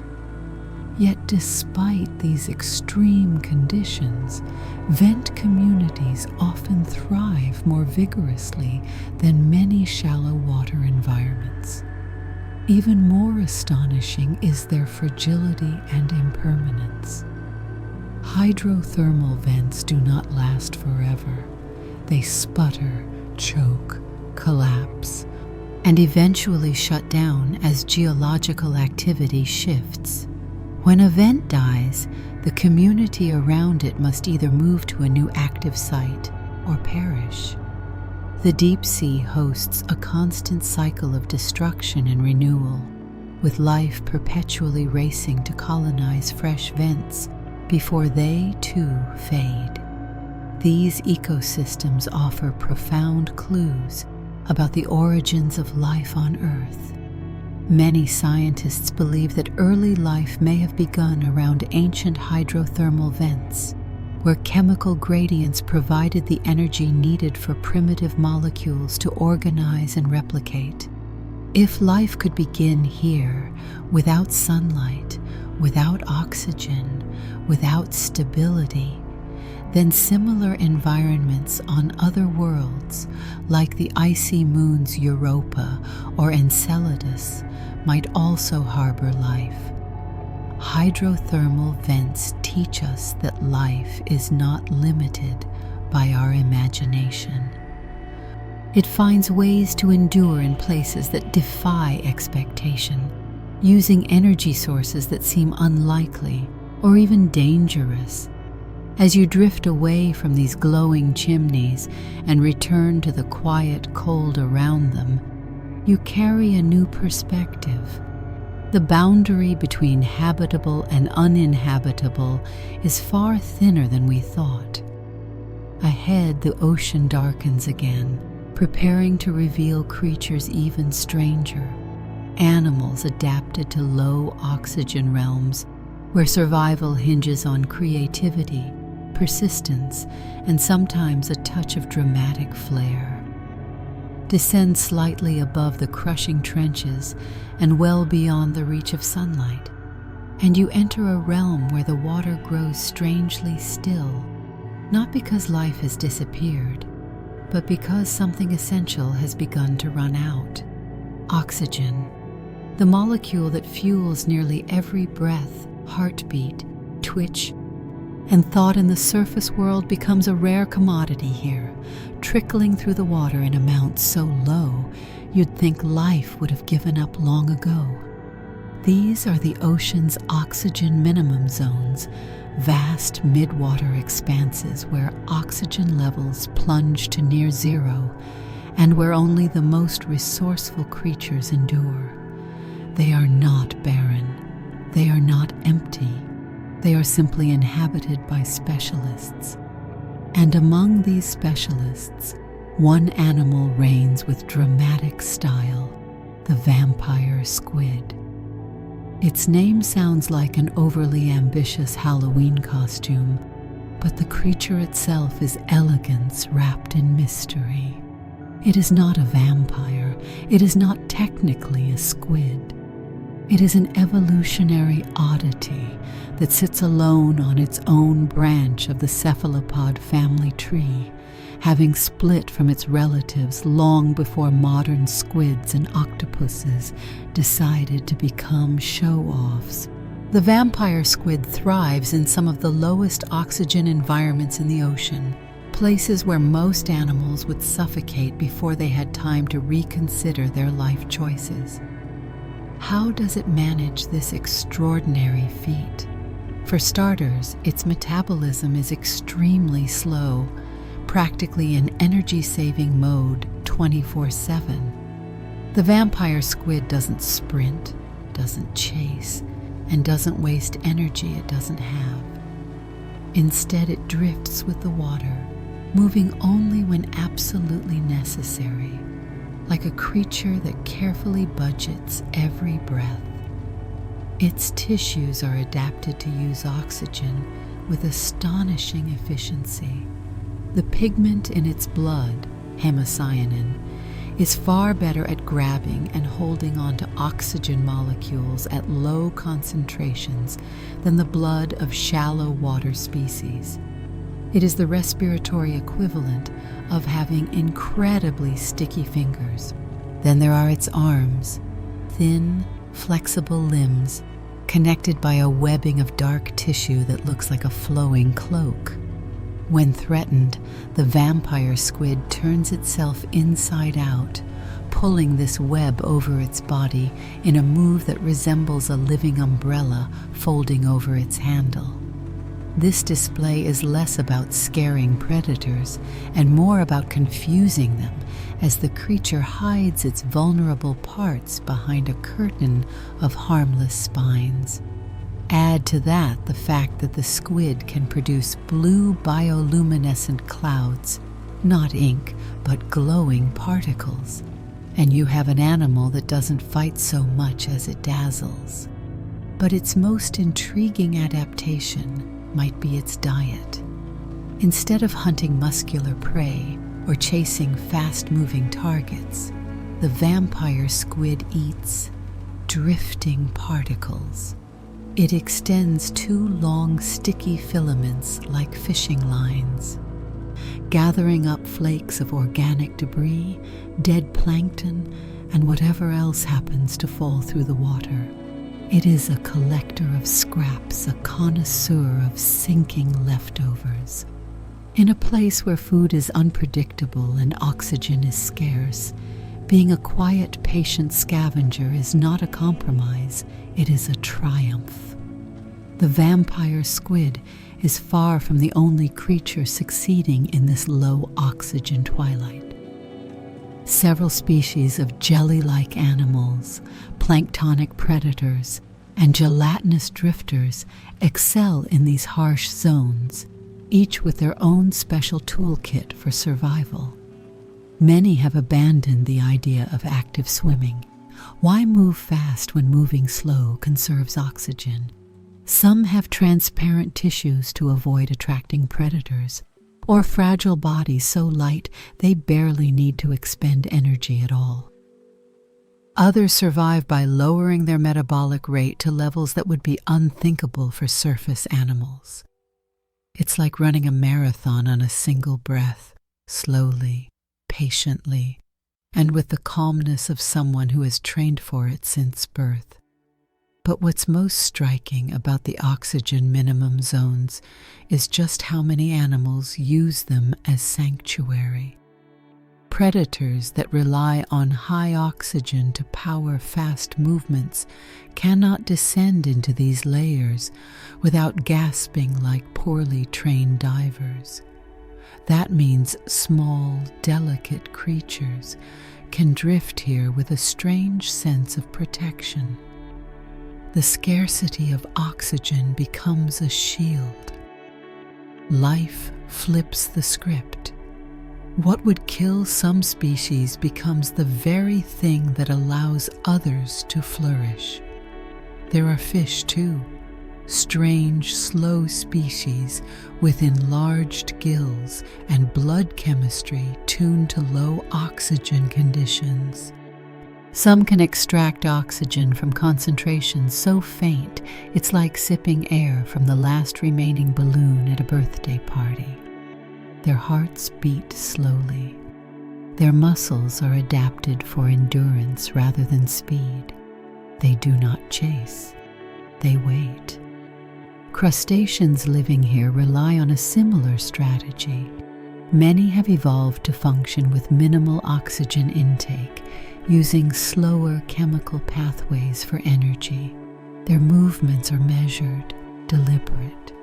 They don't waste calories on unnecessary action. You won't see flashy displays or frantic escapes. Everything is purposeful. Even microorganisms adapt in remarkable ways. Some bacteria thrive in oxygen-poor water by flipping to anaerobic processes, essentially switching energy systems like athletes shifting gears. They use nitrogen, sulfur, or even metal ions instead of oxygen, tapping into chemical reactions that would seem exotic anywhere else. The oxygen minimum zones are not places where life struggles. They are places where life strategizes. Everything here is calculated. Movement, feeding, growth, reproduction. Oxygen is a luxury, not a guarantee, and everyone is budgeting it like precious currency. For humans, the idea of thriving without oxygen borders on fantasy. We treat oxygen as the baseline requirement for life. But the deep ocean reminds us that life is far more flexible than our surface perspective allows. Down here, oxygen is not abundant, and yet the world is full, slow, silent, and astonishingly adapted. Leaving this realm behind, we continue downward toward organisms that take adaptation even further. In the next chapter, life learns to feed on chemicals humans label as poison, fuel, or rock, transforming the impossible into everyday nourishment. The deeper you go, the more the ocean feels like it's gently, almost politely, asking whether you're sure you understand how life works. You leave behind the oxygen-starved drifters, the glowing hunters, the calm scavengers, and descend into zones where the rules stop pretending to resemble anything familiar. This is the realm of what scientists sometimes call dark energy ecosystems. A name that sounds like a fantasy villain, but really describes something far stranger. Communities that survive not on sunlight, not even on oxygen, but on pure chemistry. Down here, life isn't powered by photosynthesis or by clear-cut food chains. It runs on molecules that the surface world labels as poison, pollution, or, depending on your perspective, construction material. Let's begin with methane. On land, methane is best known for rising from swamps, cow fields, and any stew left too long in the back of the fridge. But in the deep ocean, methane seeps out of the seafloor in slow, steady plumes, bubbling quietly from cracks or rising through sediments. It's a potent energy source, but only for those who know the trick of unlocking it. That's where the microbes come in, tiny chemists that treat methane like high-quality fuel. They oxidize it, break it apart, and use the energy released to power their microscopic lives. These bacteria form dense mats around methane seeps, carpeting the sediment with fuzzy white and yellow layers that look like someone dusted the ocean floor with powdered sugar. These microbial mats are more than just decorative accents. They are the engines driving entire ecosystems built on methane. Moss-like fields of chemosynthetic microbes feed worms, clams, snails, and shrimp-like creatures, each of which specializes in grazing or filtering out the tiny cells. Larger predators prowl the edges, feeding on the grazers, creating a full-sized food web built on something surface organisms can't digest without considerable regret. It's the deep ocean's version of turning trash into treasure, except the trash is a flammable gas, and the treasure is survival in an environment where nothing else grows. Then there are organisms that don't just tolerate methane, they live inside it. Some clams and mussels host methane-eating bacteria within their tissues. The microbes do the chemical heavy lifting, and the clams get a steady, reliable meal from the partnership. It's the biological equivalent of outsourcing your entire grocery list to someone living rent-free in your house. But methane is just the warm-up act. Hydrogen sulfide, the rotten egg-scented gas that would clear any room on land, is another deep-sea delicacy. This gas leaks from cracks, vents, and seeps, forming invisible clouds that would kill many animals instantly. Yet for certain microbes, hydrogen sulfide is a gold mine. They oxidize it with the efficiency of seasoned professionals, extracting energy in the process. In return, they build the base of communities that could not exist without them. Some animals go even further. The giant tube worms found near sulfide-rich environments, for example, don't feed in the traditional sense at all. Instead, they have special internal chambers packed with sulfide-eating bacteria that work full-time. The worms absorb sulfide through their tissues, pass it to their microbial tenants, and in exchange receive a constant supply of nutrients. It's a symbiosis so effective that the animals can grow surprisingly fast, despite living in an environment that looks like a toxic waste zone to humans. But perhaps the strangest members of these dark energy ecosystems are the organisms that don't appear to eat anything recognizable. At first glance, they seem to extract energy from the unthinkable. Rocks. Not metaphorical rocks, actual rocks. They break down minerals using slow, incredibly patient chemical pathways. Iron, manganese, sulfur, even basic silicates. If it can be oxidized or reduced, some deep-sea microbe has probably claimed it as a menu item. These rock eaters, or lithotrophs, live within sediments, crusts, and even inside basaltic rock itself. They carve out microscopic tunnels in the mineral grains, reshaping the seafloor one molecule at a time. Their metabolism is so slow that you could practically watch several human civilizations rise and fall before they finish a good meal. Yet in the deep ocean, where energy is scarce and time is abundant, slowness isn't a flaw, it's efficiency perfected. Even more astonishing are the organisms living inside methane hydrate deposits, ice-like structures that trap methane in a frozen cage.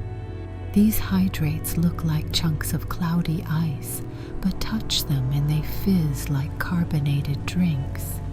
Bacteria inhabit these formations, using the methane trapped inside as fuel, slowly dissolving pockets of the hydrate from within. It's like carving your home from the same material you use as food. Architecturally questionable, nutritionally brilliant. The diversity of chemical eaters reveals something profound about life's ingenuity. On the surface, ecosystems rely on sunlight. In the deep, some rely on decaying organic matter. But in these chemical oases, life taps directly into Earth's raw materials, minerals, gases, and reactions happening beneath the crust. These organisms do not live off the environment. They live with it, harnessing the energy built into the planet's chemical gradients. And these ecosystems aren't mere curiosities. They stabilize sediments, recycle chemicals, and influence global geochemical cycles. They're part of Earth's machinery, not side effects. If life exists elsewhere in the universe, beneath the icy crust of alien oceans, perhaps it may resemble these chemical-based pioneers more than anything walking under our sun. As you rise from these chemical worlds, leaving behind fields of microbial innovators and mineral diners, the deep ocean prepares another surprise. Up ahead lurk predators and giants, creatures that grew large, slow, or strangely shaped, not because the deep is empty, but because it rewards bodies that thrive under pressure, scarcity, and silence. The deeper you drift into the ocean's long corridors of darkness, the more the stillness begins to feel like a setup. It's too quiet, too slow, too empty seeming. It's the type of stillness you'd encounter in a haunted house, right before something dramatic lunges out from behind a curtain holding a sign that says, "Gotcha." Down here, that something might be a predator shaped like a living nightmare, or perhaps a creature the size of a refrigerator quietly waiting behind a rock, practicing an impressive level of patience. The deep sea doesn't reward speed or flash or charisma. It rewards strategy, and some of its most impressive residents have evolved strategies so creative they would make any tactical planner take notes. Let's begin with the predators that live almost entirely off marine snow. The same slow, drifting flakes of organic debris that fall from above like ancient confetti. These predators aren't chasing big prey. That would require too much energy, and the deep sea does not tolerate wastefulness. Instead, marine snow predators scroll through the water column with open mouths or elaborate filtering structures, sweeping up tiny particles like underwater vacuum cleaners. Some use feathery appendages that wave gently to catch drifting flakes. Others unfurl sheets of mucus so fine they would make spider webs jealous. Imagine setting up a buffet for yourself and then waiting for the food to fall directly into your face. That's essentially the lifestyle. But not all deep-sea predators are so passive. Some are ambush hunters with levels of patience bordering on philosophical. The deep ocean is full of creatures that sit motionless for hours, days, sometimes longer, waiting for one unlucky meal to drift within reach. They don't chase, they don't stalk, they simply exist in a state of quiet menace. When prey finally appears, they act so quickly that it's almost comedic. 1 second, serenity. The next, the explosive movement of a creature that hasn't flexed a muscle in a week. Consider the tripod fish, a creature that props itself on 3 elongated fin rays like a solemn underwater heron. It faces the current, holding perfectly still, letting food drift straight toward its patient jaws. It looks as if it's contemplating the meaning of existence, but in reality, it's just waiting for dinner to come pre-delivered. Then there are the deep-sea lizardfish and viperfish, sleek needle-toothed hunters that hover in the dark, jaws open just wide enough to look politely unhinged. They strike at high speed, using sensory systems that detect the faintest movement in the water. Some species even angle themselves diagonally or upside down to improve their attack geometry. Engineering firms could take efficiency notes. But the deep sea's greatest spectacle arrives in the form of its giants, creatures that grow far larger than their shallow water relatives. Welcome to deep sea gigantism, the phenomenon that answers the question, what would happen if nature turned off the growth limiter just to see what occurs? Down here we get giant isopods the size of puppies, jellyfish with bells big enough to shade a canoe, and squids so large that sailors once mistook their arms for mythical sea serpents. Even amphipods, normally the size of crumbs, can grow into palm-sized monsters that scuttle across the sea floor like tiny armored tanks. Why does this happen? Scientists have theories. Carbon-rich food falling from above, colder temperatures slowing metabolism, high pressure influencing body structure, reduced predation allowing longer lifespans, but the deep sea prefers to keep things mysterious. If the deep ocean had a motto, it might be, grow big, move slowly, and scare anyone who accidentally shines a flashlight at you. One explanation for gigantism comes from energy economics. In cold, deep waters, metabolic rates slow dramatically. If you grow larger, you can store more energy, survive longer between meals, and maintain stability in dense water. It's like being built for long-term hibernation while still being conscious. Another factor is the lack of competition. In shallower waters, many predators would happily chase and bite anything that grows too large and slow. Down here, with fewer competitors, some animals can simply take their time growing into enormous versions of themselves. No rush, no pressure, well, except the literal pressure, just steady enlargement. Take the giant isopod, often described as the armored Roomba of the deep.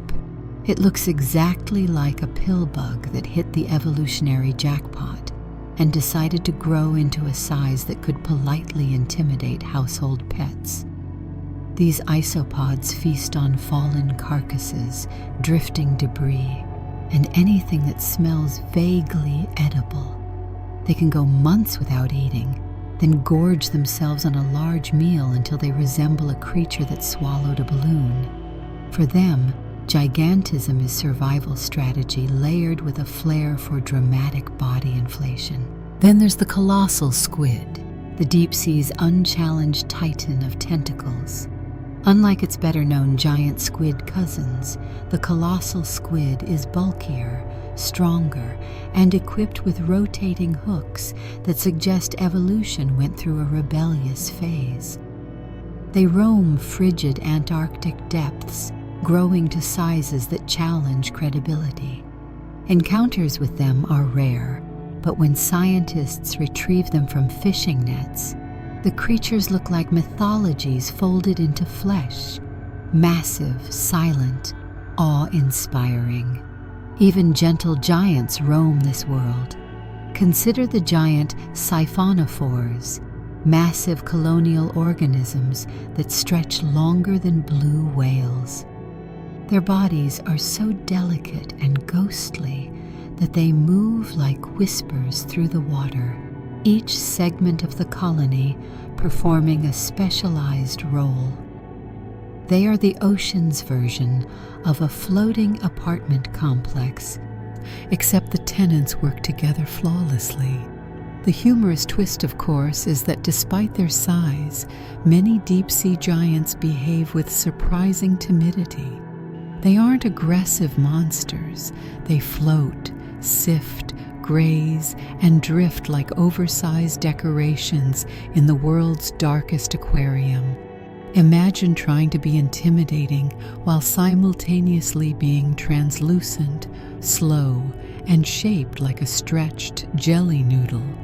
It's not easy, and yet in the deep sea, size becomes a kind of power, not the aggressive kind, but the enduring kind. Large bodies weather starvation better. They withstand currents.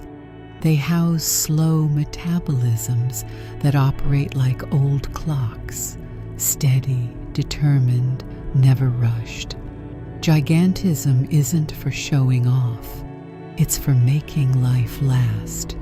As we leave these giants behind, the ocean prepares to reveal another type of spectacle. Not size, but brilliance. Ahead lies the glowing realm of bioluminescence, where creatures paint the darkness with living light, turning the deep into a shimmering, chemical cosmos. When the last scraps of sunlight have vanished, and the darkness has settled into something so absolute it feels solid, the deep sea unveils its most astonishing trick. It lights itself up, not with borrowed radiance or mysterious reflections, but with organisms that glow by their own invention. Tiny sparks drift through the water like cosmic dust. Waves of blue-green shimmer pulse across the darkness as if someone flicked on the galaxy's screensaver. Pulsing orbs, flashing stripes, glowing lures, and curtains of soft illumination drift and dance. Down here, bioluminescence isn't rare. It's practically mandatory. Venturing into the dark without glowing would be like showing up to a costume party without a costume. You'd simply be ignored. Bioluminescence is the ability of living organisms to produce their own light through controlled chemical reactions. At its heart is a reaction between a molecule called luciferin and an enzyme called luciferase. When combined with oxygen, these components release energy in the form of light. That's the scientific explanation. The emotional explanation is that the deep sea hosts the world's most dedicated population of underwater show-offs. Life here has mastered the art of glowing for reasons that range from survival to communication to why not? It's dark. What makes deep-sea bioluminescence so mesmerizing is not just that it's common, but that it's diverse. Different creatures sculpt light in different ways, shaping color, intensity, and timing with the precision of choreographers. Most flashes are blue or green, colors that travel farthest through seawater. But there are exceptions that feel like nature bending the rules just because it can. Some deep-sea fish emit red light, which is almost invisible to most other animals, but allows them to illuminate prey in stealth mode. Imagine walking around with your own personal night vision beam, while everyone else remains blissfully unaware they're being watched. But why glow at all? For many deep-sea animals, bioluminescence is a tool as essential as teeth or fins. Different species use it in wildly different ways, sometimes for reasons that seem clever, sometimes for reasons that seem delightfully chaotic. The most familiar use is communication. Down in the lightless depths, creatures signal their presence using flashes and glimmers. Some communicate courtship, with males sending out rhythmic pulses that are essentially the underwater equivalent of sending someone a text that says, "Hey, you up?" Others use steady glows to keep groups together. When your environment is darker than a cave with a burnt-out flashlight, a little synchronized sparkle really helps you stay with your crowd. But communication is only the beginning. Many organisms wield bioluminescence as a survival strategy. Some use counter-illumination, producing faint light on their undersides that matches the dim light from above. This makes them nearly invisible when viewed from below, blending them into the ocean's slight overhead glow. It's camouflage perfected through chemistry. Some species can adjust their brightness depending on the darkness around them, essentially dimming or brightening like living mood lights. Others use glowing displays to confuse predators. A fish might suddenly flash a bright pulse to startle an attacker, darting away while the predator stares into the aquatic equivalent of a camera flash. Some squid eject glowing clouds instead of ink. Instead of creating a smoke screen, they create a shimmering distraction, leaving the predator baffled and sparkling like someone walked through a glitter bomb. And then there are the lure artists, the deep-sea tricksters. The classic example is the anglerfish, whose glowing lure dangles like a tiny beacon of hope in an otherwise empty void.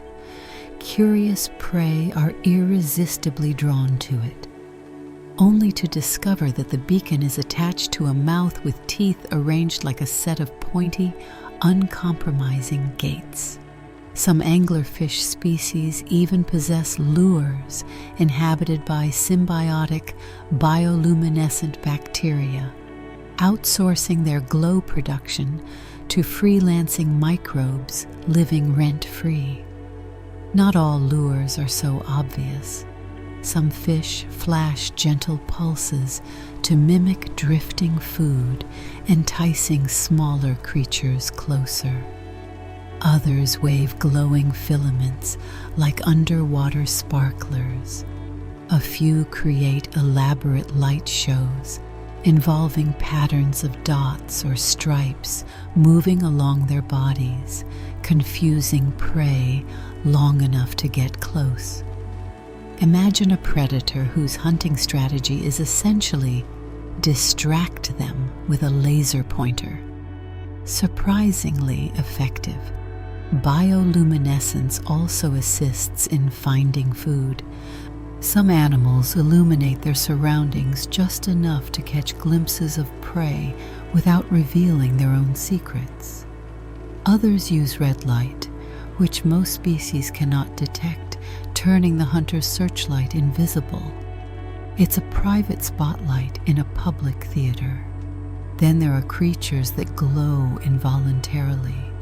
Tiny drifting plankton produce light when disturbed. Swim through them and your wake explodes in soft blue sparks.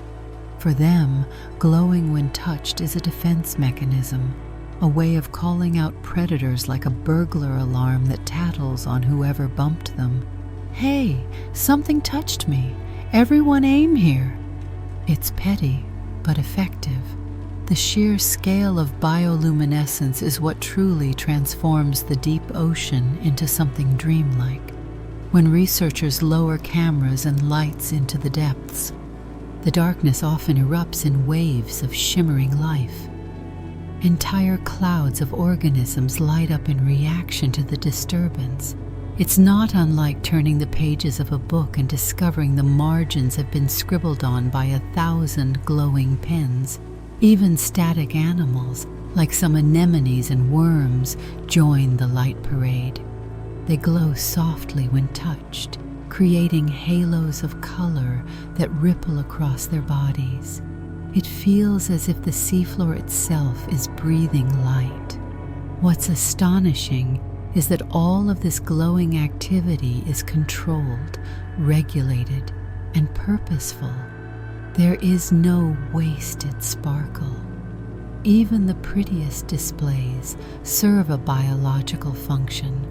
evolution doesn't add glitter for fun. It just so happens that in the deep sea, glowing is one of the most useful tricks available. And so, the darkness of the deep isn't darkness at all.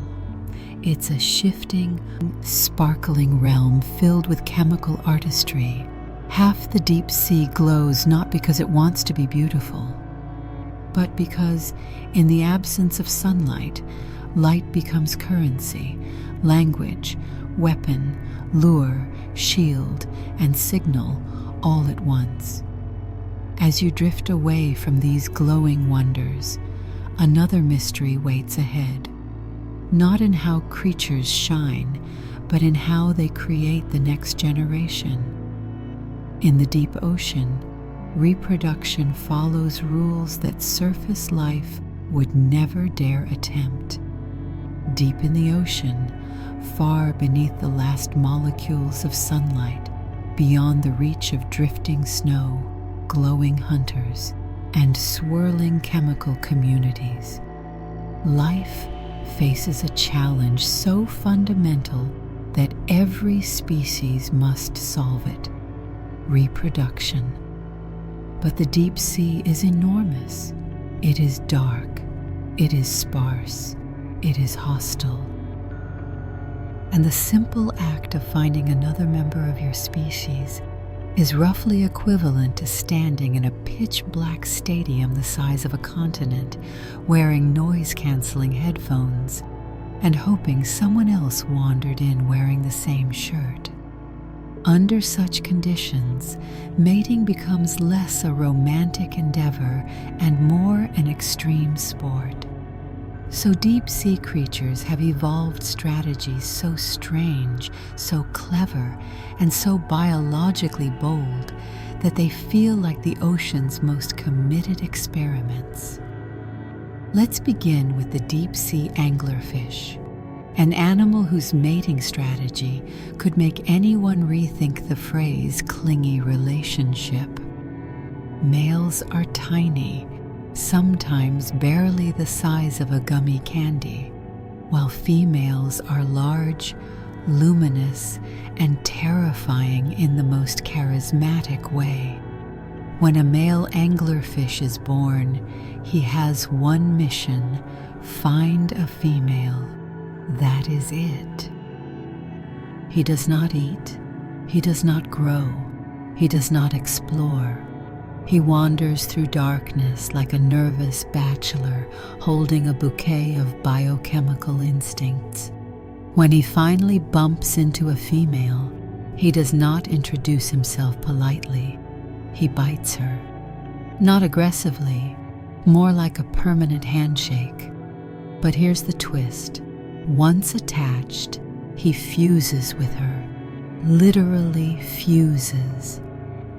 His tissues connect with hers. His circulatory system plugs into her bloodstream. Over time, he loses his eyes, his organs, even his independence. The only parts of him that remain are the essentials for producing sperm whenever she needs them. The female becomes a one-being breeding system with multiple tiny partners embedded in her body like living USB drives. It sounds absurd, but in the deep sea, where encounters are rare and dating is statistically impossible, this strategy ensures reproduction with 100% certainty once a mate is found. But anglerfish are just the opening act. Other deep-sea creatures reproduce through methods that feel more like magic tricks than biology. Some release pheromones into the water, creating chemical trails that drift for miles.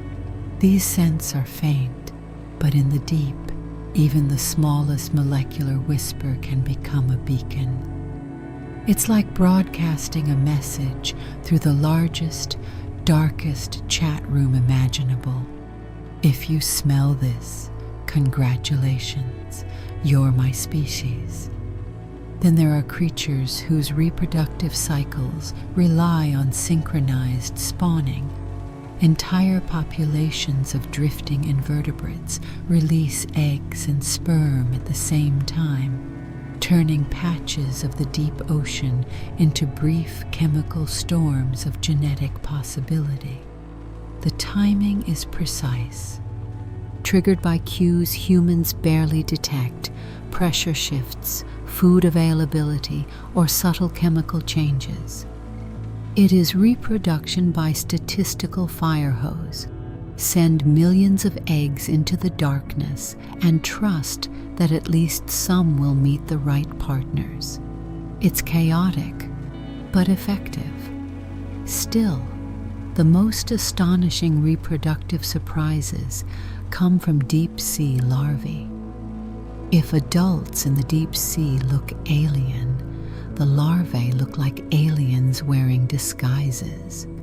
Their bodies often bear no resemblance to the creatures they will become. Some larvae are transparent, drifting like glass sculptures.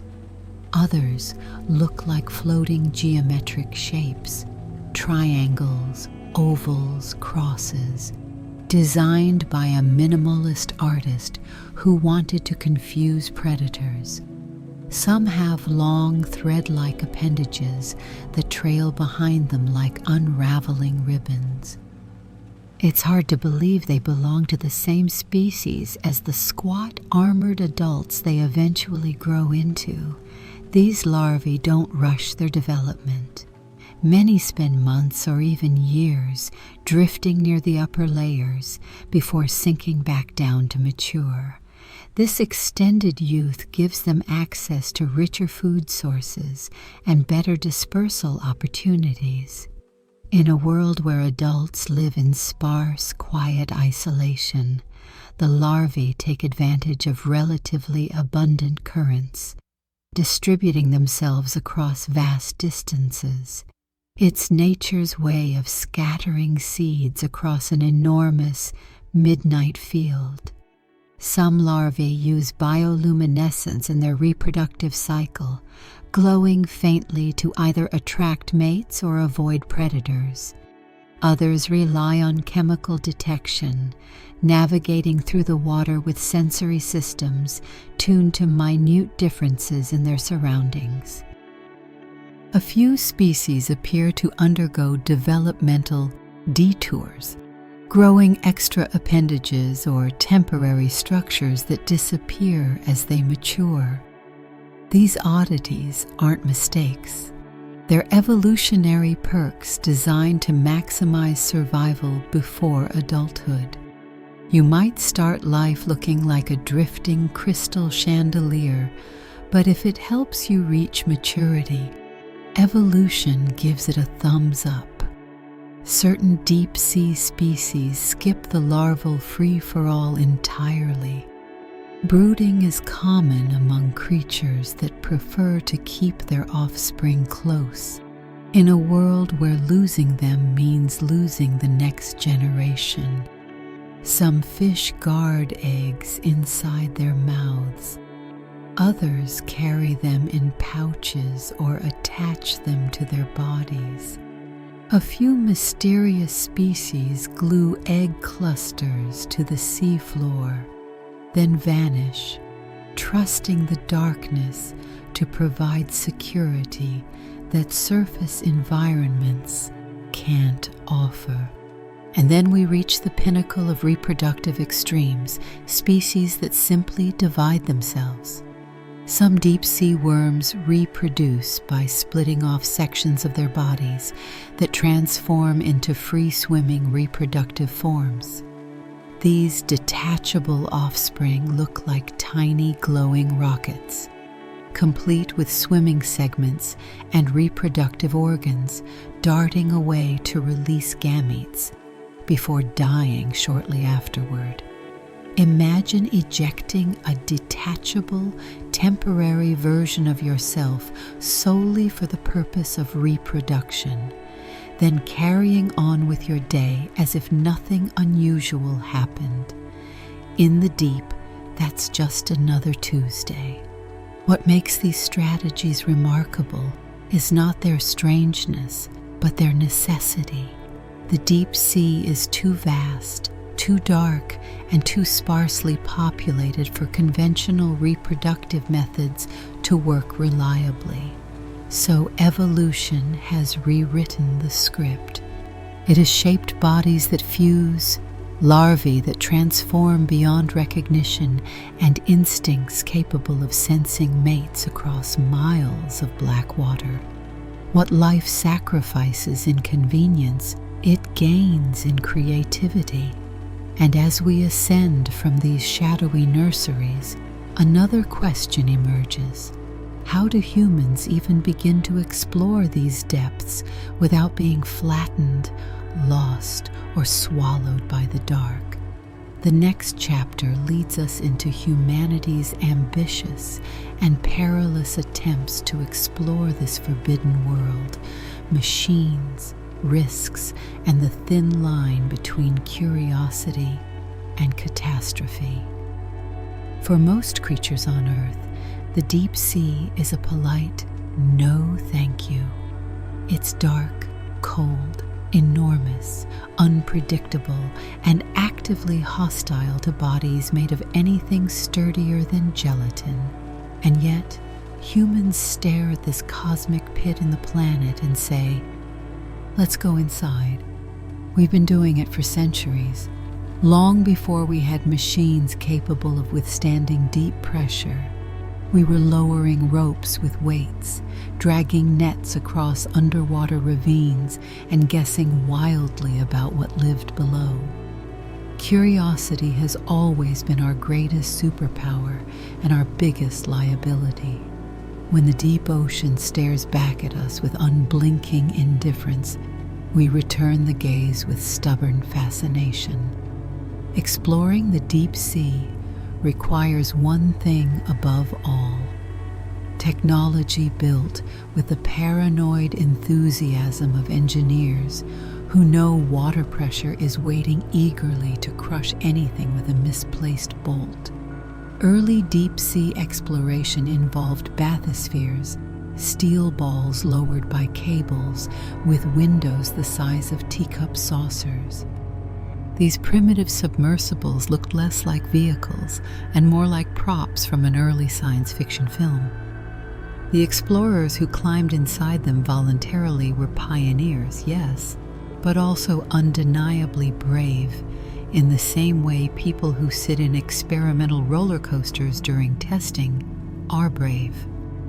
Modern submersibles are masterpieces of engineering. They use spherical pressure hulls because spheres distribute force so evenly that even the deep sea struggles to crush them. Titanium is often the material of choice, strong, light, and able to endure forces that would turn other materials into confetti.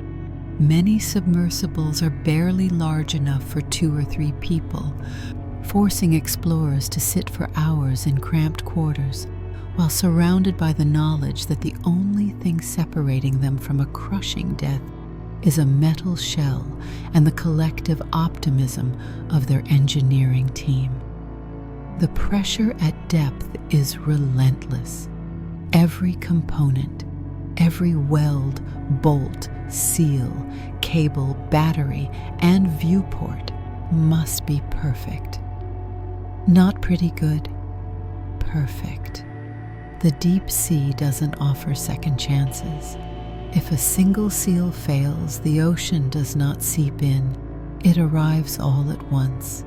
That means every trip downward carries a level of risk that, depending on your disposition, is either thrilling or deeply unreasonable. Despite the danger, humans persist. Why? Because the deep ocean is the final frontier we can actually reach. Outer space is magnificent, yes, but most of space is a vacuum, and you can't exactly stumble upon ancient ecosystems or glowing worms on Mars. Not yet, at least. The deep ocean holds living mysteries. It is ancient, It is vast. It is unfinished in our understanding of it.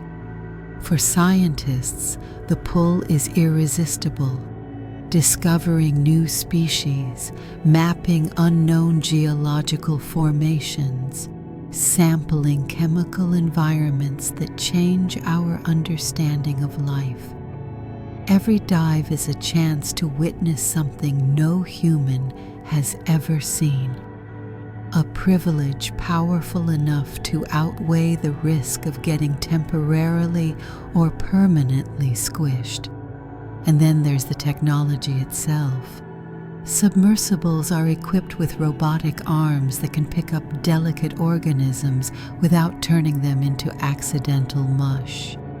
They carry lights that can illuminate creatures that spend their lives in utter darkness. Cameras capable of capturing faint movement in zero light let us watch predators drift past in cinematic slow motion. Many submersibles also come with sonar systems, allowing crews to see through the darkness by interpreting sound waves. It's as close to having a sixth sense as humans are likely to get. But exploration isn't just about piloted submersibles. Remotely operated vehicles, ROVs, perform much of the work now. These robotic explorers descend on long cables, guided from ships by pilots sipping coffee while directing mechanical claws thousands of meters underwater. ROVs can stay down longer than humans, access narrower spaces, and operate in conditions that would turn a human crew into uncomfortable biological paste. They've recorded volcanic eruptions, sampled chemical plumes, filmed creatures opaque to our imagination, and discovered vents and brine pools no one even suspected existed. Autonomous underwater vehicles, AUVs, take the next step. They roam without tethers, gliding through the abyss with nothing but pre-programmed routes and the hope that they'll eventually return. These robots map landscapes, gather data, and maneuver through underwater canyons like metallic fish that happen to have a PhD in navigation. Every successful mission expands our understanding. Every malfunction adds to the list of expensive equipment we've lost to the sea. With all this incredible technology, one question lingers.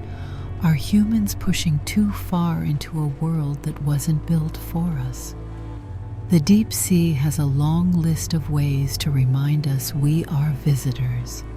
Pressure can collapse machinery. Currents can shove submersibles against rock walls. Equipment malfunctions can leave explorers stranded. Navigation errors can turn a short dive into a prolonged reminder that the ocean does not follow human schedules.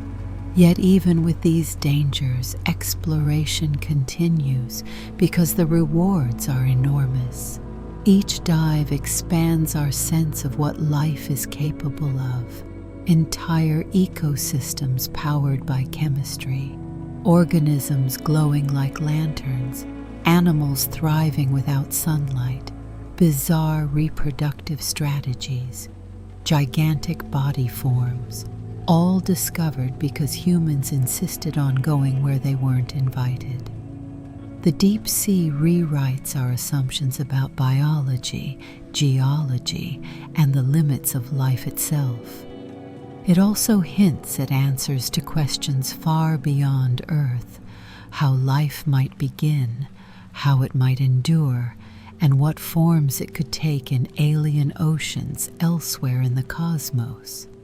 Still, for every chart-topping discovery, there's a moment in which scientists and engineers exchange nervous glances and wonder if this particular dive might be one dive too many.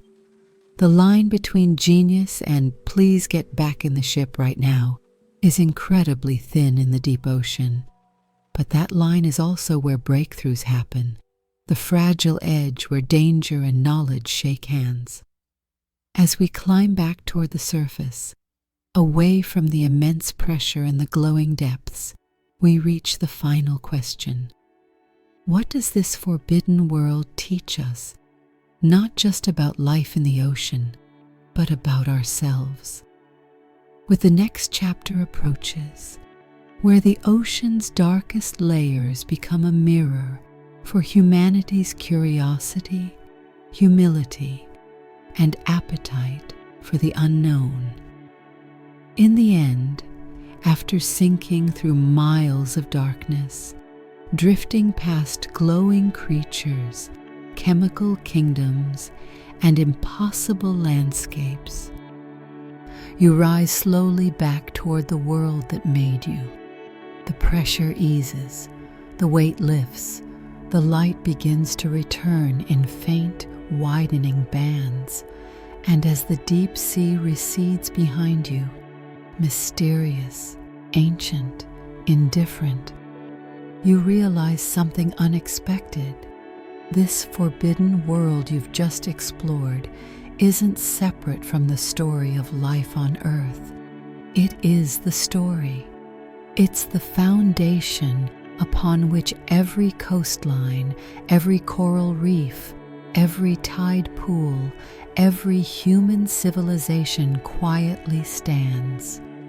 The deep ocean is not a backdrop. It's the engine room of the planet. Its currents redistribute heat across the globe, shaping weather patterns and stabilizing climates. Its chemical reactions recycle elements that everything alive depends on. Its vast layers store carbon, oxygen, and nutrients in a balance so delicate you could almost swear the ocean itself is constantly adjusting invisible dials. Even the tiniest organisms drifting in the abyss play roles in cycles that ripple upward until they reach the surface, the forests, the skies, ultimately reaching us. We breathe because the ocean breathes. We survive because the ocean circulates. And the deep, it is the ocean's memory, the quiet place where every process begins and ends. But the deep sea's importance runs deeper than planetary plumbing. Hidden in its darkness is a record of our origins. Life on Earth likely began in places not too different from the chemical-rich vents and volcanic cracks of the deep. Before sunlight ever became a currency for life, chemistry powered the earliest cells. Before forests, before fish, before shells and bones and feathers, there were simple organisms thriving in darkness, harvesting energy from Earth's raw materials. In a way, every creature living today, every bird, every beetle, every human, carries the inheritance of those ancient pioneers that once found warmth and fuel in a world devoid of light. When we look into the deep sea, we're not gazing into an alien realm. We're looking into the ancestral home of biology itself. There's something humbling about that. For all our technological brilliance, for all our satellites and skyscrapers and glowing city grids, we remain newcomers compared to the life forms that shaped themselves in darkness long before our species appeared. The deep sea has existed for billions of years, untouched by human eyes, refining evolutionary strategies so strange they make our imagination feel a little underdeveloped. Down there, survival does not look like strength or speed. It looks like patience.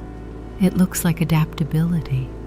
It looks like creatures that glow to communicate, drift for years before adulthood, dine on chemicals or falling snowflakes, and endure pressures our bodies cannot dream of handling. The deep sea shows us life not as we expect it to be, but as it can be.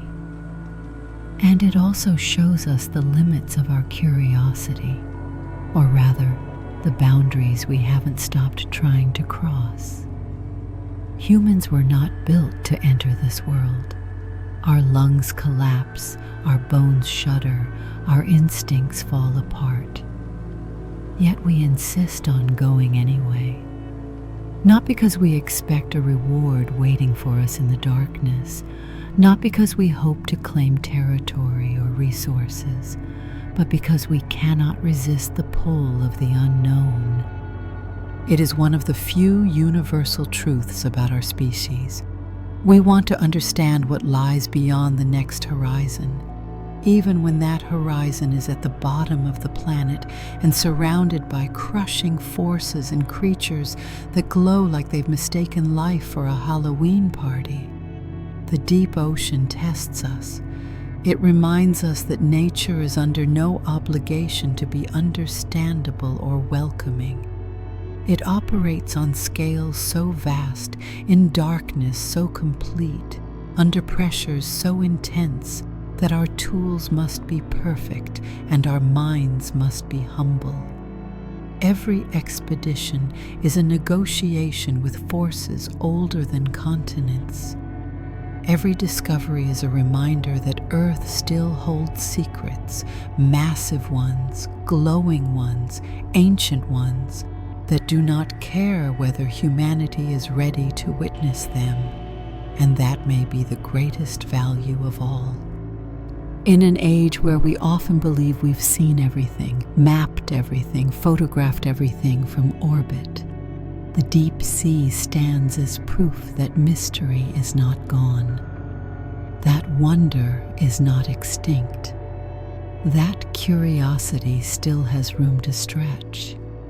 When scientists share images of newfound creatures, translucent forms drifting like spirits, worms with shimmering plumes, jelly-like beings, shaped like art instead of anatomy, people gasp, laugh, stare, and marvel, not because the creatures are strange, but because they remind us that strangeness is still out there, alive and flourishing. The deep sea is a museum of possibilities, a library of biology that continues to write new chapters in silence.